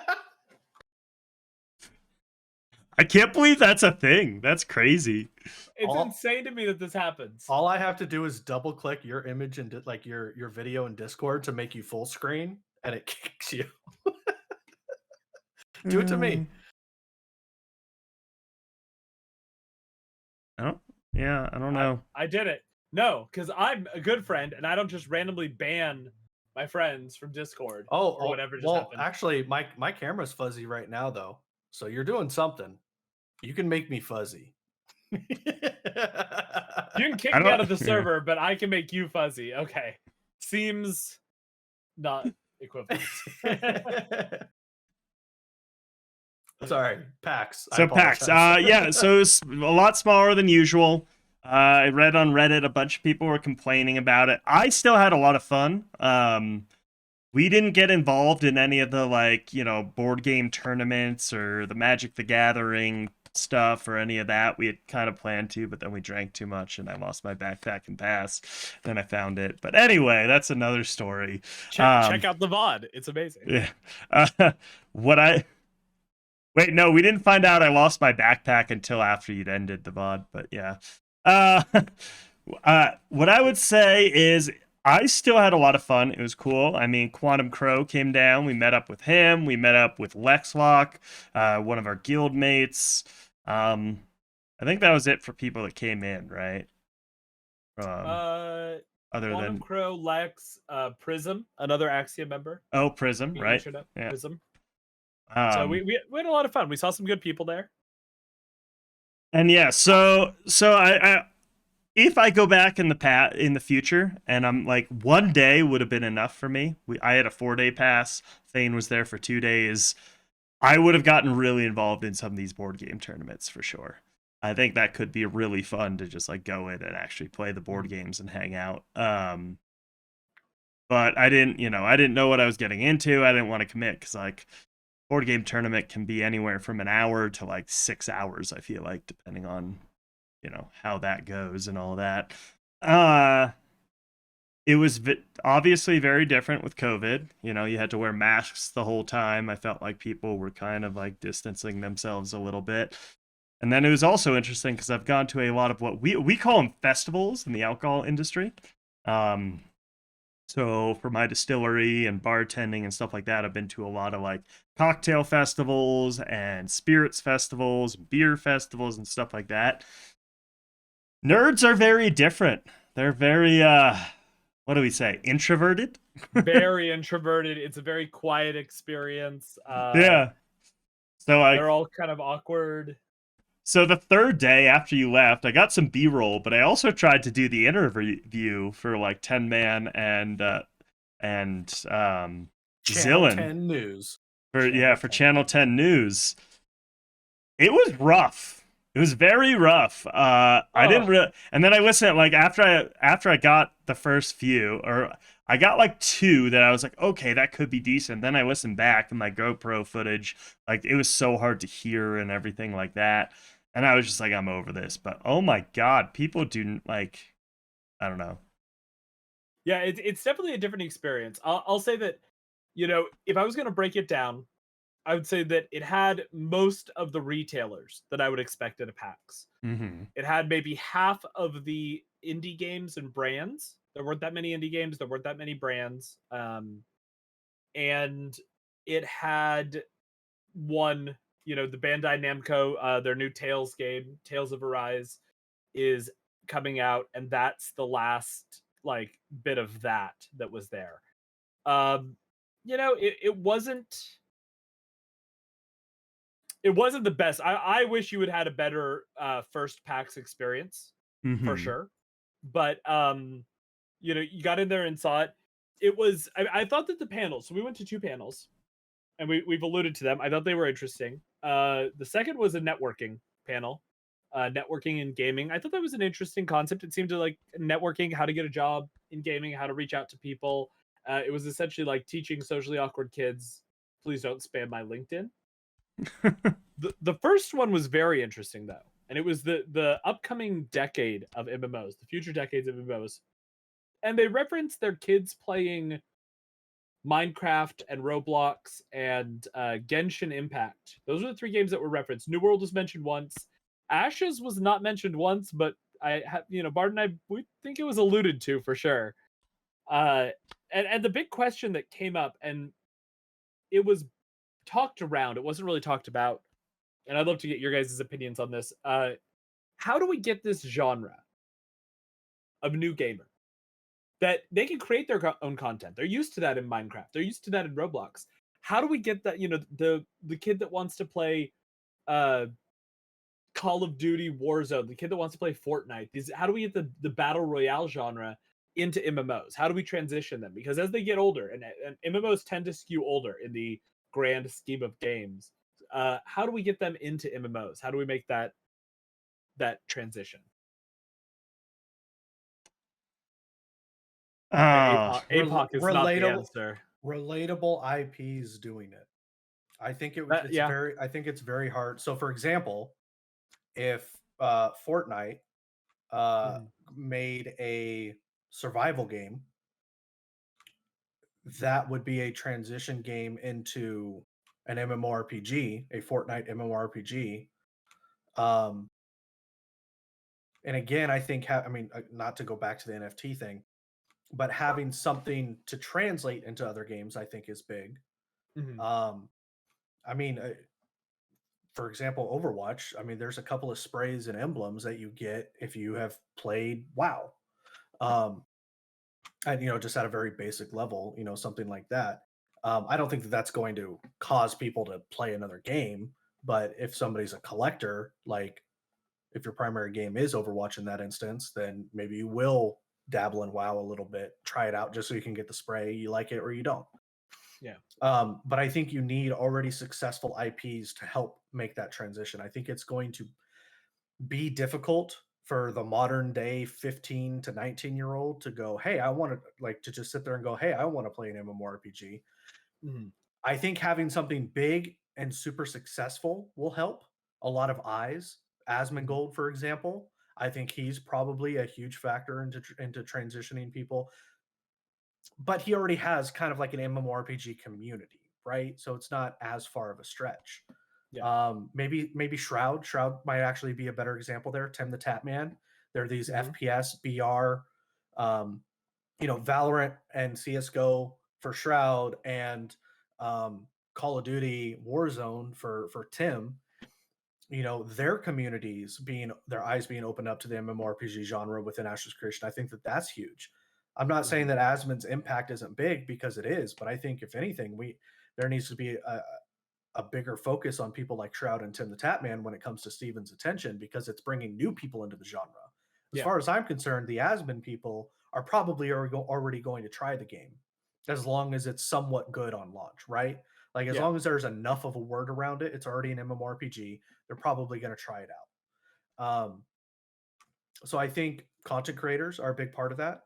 But unless a company, let's say Blizzard started with Overwatch as a shooter, instead of WoW first, I think they would have needed to create something like Diablo next, and then World of Warcraft after that, if they were trying to transition people into MMORPGs. I think it's less about the community's decision to transition, and I think it's more about the developers' decision to transition. It's a difficult genre to develop. You can never please everybody. If you want to be liked as a company, don't create an MMORPG, because you'll never be liked by everybody, and chances are you're actually going to be hated by most. So I think from a developer's mindset, there needs to be enough of a reason to do it. So I don't know if it's necessarily the community. I think the developers kind of gave up on the genre way before the community did. Agree. For me, it's about localizing content. And Hashtag brought it up. But that dopamine rush, right? Let's put it this way. Kids can't sit down and play, 10 hours of gaming most of the time. They have school, they have a bunch of stuff going on. They have parents. Casuals. They're casuals. Well, that's it. Exactly. They're casuals. So they get off playing Minecraft because it's a very localized experience. They have their server. They're playing with whoever's on their server, their friends, and they can compare and compete with each other. In an MMO, you can't do that. You're competing with everyone in the world. And you just have people that's all they have in their life, right? The only thing they have in their life is playing games. If that's what you want to do with your life, great, that's fine. I've done that plenty of times with my life. Moving forward, I'm trying to have a better balance, obviously. But and that's the key here, and that's where I think Ashes might actually bridge the gap, is that localized thing. Well, you can have your freehold within your node that specializes in what it's doing, and you can log on for a couple hours a day and do that. And hopefully that will actually mean something, right? You will have carved a niche out. You'll have made a name out for yourself if you're doing something a little different, a little special with what you're doing there. Feeling like you're a part of something. So even if you can log on for 2 hours and you're a part of a larger guild and you go gather resources and contribute, then you feel accomplished when your guild gets the accomplishment. They build that that building or that resource or whatever. And so that's the biggest thing for me, is trying to get a sense of accomplishment for casuals. That's what makes the difference. Now we're talking about casuals, and there was something that was said at the end of this, and I'm surprised the entire room did not riot, because I was ready to riot. One of the developers said that one of the keys with MMOs is to get it down to a play cycle where somebody can jump in for 15 minutes and do something meaningful. I disagree with that wholeheartedly. I think that's way too short. For the genre. I get that, like, I can go jump into Fortnite and play for 15 minutes and win a round. I appreciate that, but I just don't feel that that's like true, like actually appropriate for the genre. I think that's the antithesis of what MMOs should be. You sounded so old describing a win in Fortnite that way. I was like, it's a victory royale, bro. Sorry, a victory royale. Jump into them. They're one of those rounds in 15 minutes and get a win. I'm old, and the reason you know I'm old is the only royale I know is Royale with cheese. That was a Tarantino reference for those that don't know. Oh my God, please tell me you've seen Pulp Fiction. Yes. Okay. Oh my God, if you didn't see Pulp Fiction, we had this conversation this weekend of movies people haven't seen, and I met someone that had since seen Pulp Fiction, and I was very concerned with their upbringing. Not just them, their entire upbringing. Sorry, I derailed you there. Welcome to Good Burger, home of the Good Burger. I agree with what you're saying, and I think that a lot of for two reasons, I think BRs have been so sick. Well, it's the same reason, but for two different types of gamers. You have the I'm gonna generalize here. So you have the kid gamer who's going to school. Maybe they're at the age where they have a job and they're going to school. In today's world, nobody has a fucking job. Anyways, but so they don't have as much time to devote to gaming. Like there are other things to do. Even though most of the time they're just spending their time in front of another screen. Anyways, so you're able nothing to get in. You do is actually an accomplishment. so you get in, you do that 45-minute match round, whatever. And if you can do 2, you do 2. If you can do 3, you do 3. If you can only do 1, you do 1. You log off, and then you do the same thing the next day. An MMORPG requires commitment. It just does. Like, you are going to have from a general aspect, the player base is going to be more committed to the game because they put so much more time into it. I mean, if you were to compare numbers, like between somebody who plays MMORPGs versus somebody who plays like a BR, the person playing MMORPGs is going to have put more time into gaming in general, unless they're like a streamer or something like that. Yeah. But I also disagree a little bit, and I think that the modern MMORPG needs to have some aspects to it that do cater. And remember, I'm the asshole elitist hardcore gamer of the group. I've probably said more things about fuck them than anybody else here, so understand that this is me saying this here, that I also understand that they're important to a strong, stable community within a game. And I think that the modern gamer doesn't want to endlessly, even us, doesn't Mhm. want to endlessly commit their time to a game without a significant level of reward for the amount of time we put into it. Okay. If it's WoW, it's rating, right? You're able to get server whatever, world whatever, or just down the content in general and get the gear associated with it. But that takes a lot of time. That takes a lot of dedication. That takes being good at the game, which also takes time. Mhm. Whether it's time that we devoted since we were 12 or time that we've devoted recently, it takes a lot of time to get good at a game. Generally speaking, some people like Shroud pick up a gun and they can just shoot people in the head. Good to go. It's just whatever. Um, in game. Um, clarify in game. Maybe you can do it outside of game. I don't know. Now we're getting dark. um, but I think you need to have something to where I think 15 minutes is too short. I think I would say an hour. I think if you play something for an hour, you should feel like you've gotten something out of the game. Whether Mhm. even if it's something as basic as okay, that time was okay, well spent. I mean, if you get into a shitty Overwatch match, it's like, whatever. Okay, I got to even if it's subconsciously it could have been a horrible match. Your tanks were throwing, your healers were trash. You didn't hit a single shot. Like, but you know, it you were there for the competition at least. Maybe subconsciously that's why I keep punishing myself. It's just because of the competition. I still Yeah. play Overwatch. But so you need something on that level. And MMORPGs have not really scratched that itch. I think a solid crafting system, like a really, really good crafting system, would help with that, especially one that is not tied to your player power or your player level.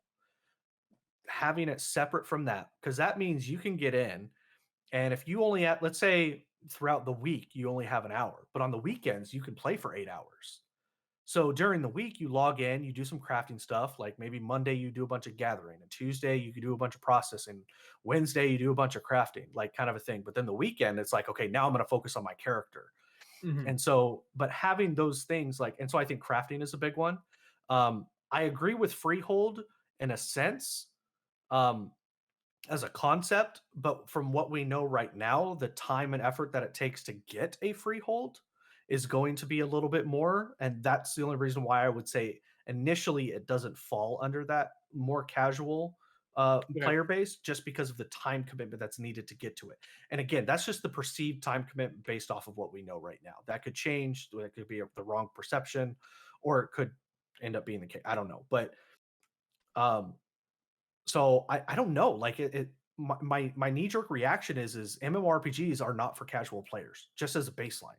But I think that that mindset needs to shift a little bit to more what Bart is saying as far as it, we need to find these things that help introduce or help people who only have an hour play. Because Mhm. if we look at it from the approach of how do we get people to play 8 hours a day, I think that's the wrong approach. We need to look at it. How do we make sure that every hour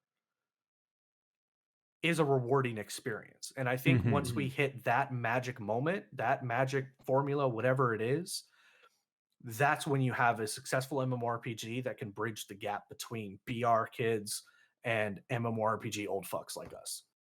And it's tough. That's a tough balance, right? Because I want something meaningful that is going to take me 4 hours a day for a week or 2 weeks, or I Yep. have to grind it a little bit every single day. So, if you have meaningful things like that, just having those long-term meaningful goals makes the small jump in, I did something for 15, 20 minutes and I accomplished something meaningful for my character. That makes that not meaningful just by design, right? It's the scarcity model. It's the reason that, if they just made a ton of Lamborghinis and sold them for 25 grand each, they wouldn't be this sought after item, right? You're losing the scarcity and the value that went behind the money and the time to track down your Yep. special sports car. Garrison, here's the way that it went wrong. Garrisons and WoW. Mhm. All the garrison missions and all of that stuff, like the phone mini game, that was to appeal to I guarantee it was a way to appeal to the more casual gamer, Mhm. and it tanked with the hardcore gamer. And it actually ended up tanking the economy because they had a lot of resources tied to it as well. Um, So like it's hard. Like I feel like for this specifically, I mean, and this is probably a whole nother conversation. Um, but I feel like specifically, if we were to look at WoW and kind of look at the changes that they have done and pinpoint, okay, they fucked up here, they fucked up here, okay, got really, really bad here. Like, because they have been trying to cater to that more casual community for the last 4 expansions now, 3 or 4 expansions now.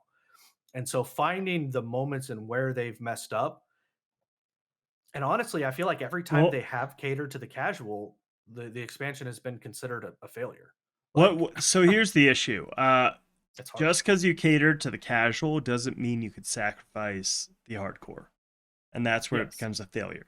Yeah. So when you make something rewarding for a casual, you can't make that detract from someone who has spent all their time and all that, right? Because the hardcore player, and maybe the like whether they spend money or not, or the whales, or however you want to look at it, they need to feel rewarded. And we've, that's what Ashes of Creation is doing, right? They're not everyone gets a trophy. But the thing is, Ashes of Creation is aiming to have a large enough amount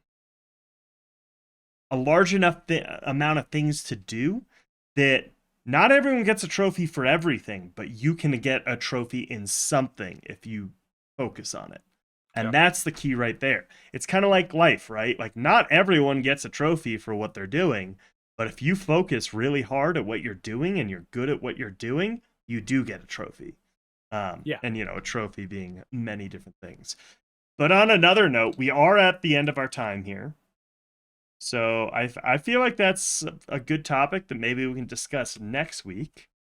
We really appreciate all you guys coming and hanging out with us this week, giving us lots of good, responses and keeping up with the conversation. As usual, we will hop up in my Discord in a few minutes here into the public chat and just kind of hang out for a little bit. I can't stay for long tonight. I've got an early day tomorrow. I got to be at the distillery early. I know Fane has a bunch of stuff to do, and Super's got a kid, but that doesn't count. So That's true. Go fuck yourself. Bro, I got New World. I got New World to play tomorrow, all right? Yeah. Me too. Yeah, me 7 too. a.m. Super kids Maybe gonna if we get our codes and keys. Oh yeah, we might not get in. That's true. I forgot about that. Super kid's gonna learn how to play New World tomorrow. I gotta teach her how to game tomorrow. That's what we're doing. Yeah. There we go. Yeah, set her up on the wife's PC and have her start grinding gold right away. Oh no, she took her PC. Oh, did she? There's just an empty desk over there. Damn. Although I did put like one of my spare keyboards that we gave to her, and like she put her keyboard on the desk. And so now every now and then she'll like come into the office here and like start like smacking at her keyboard like she's playing something. I remember there was one time I was playing Overwatch. Sorry, total sidebar, but fun story. Like I was playing Overwatch and I was getting upset with the game, and I get unhinged in Overwatch. And like I'm like raging a little bit, and next thing I know is I hear a hand smack a keyboard and her go, ah. Teaching her how to rage. There we go. Okay. Gamer rage. I need to hone that back a little bit. Yeah, cool. So why don't we do our outros here? So, Super, where can we find you? Super TCG here on Twitch. Content's been pretty dry as of late. I don't know. I stream when I stream, man. Honestly, I mean, I'll plug what I always plug. Go, if you haven't already, make sure you go subscribe to Two Guys in a Bard over on YouTube. We got to get caught up on that. We'll eventually be getting that content caught up. It's so bad. I'm embarrassed. We're a little behind, but we'll get there. We'll get there. Been busy, so no worries. Yeah. But yeah, Fane. Guys, you know me. It's Fane.com. You can find me everywhere at It's Fane, and I'm throwing a challenge out. Next time you guys do a pack battle, I have the perfect commentary host for you, which would be my girlfriend. You guys don't get to say what the card is, though. She gets to say what the card is. That was the best part about PAX. It was funny. It was hilarious. She's just like flower bee, Yep. guy thing, energy. Why do they all have an energy? It'll be an amazing pack. I'm in. Oh my I'm goodness. down to have Drop Bear commentate for us. And yeah, I'm Bardic. You guys know where I am. Right here on YouTube.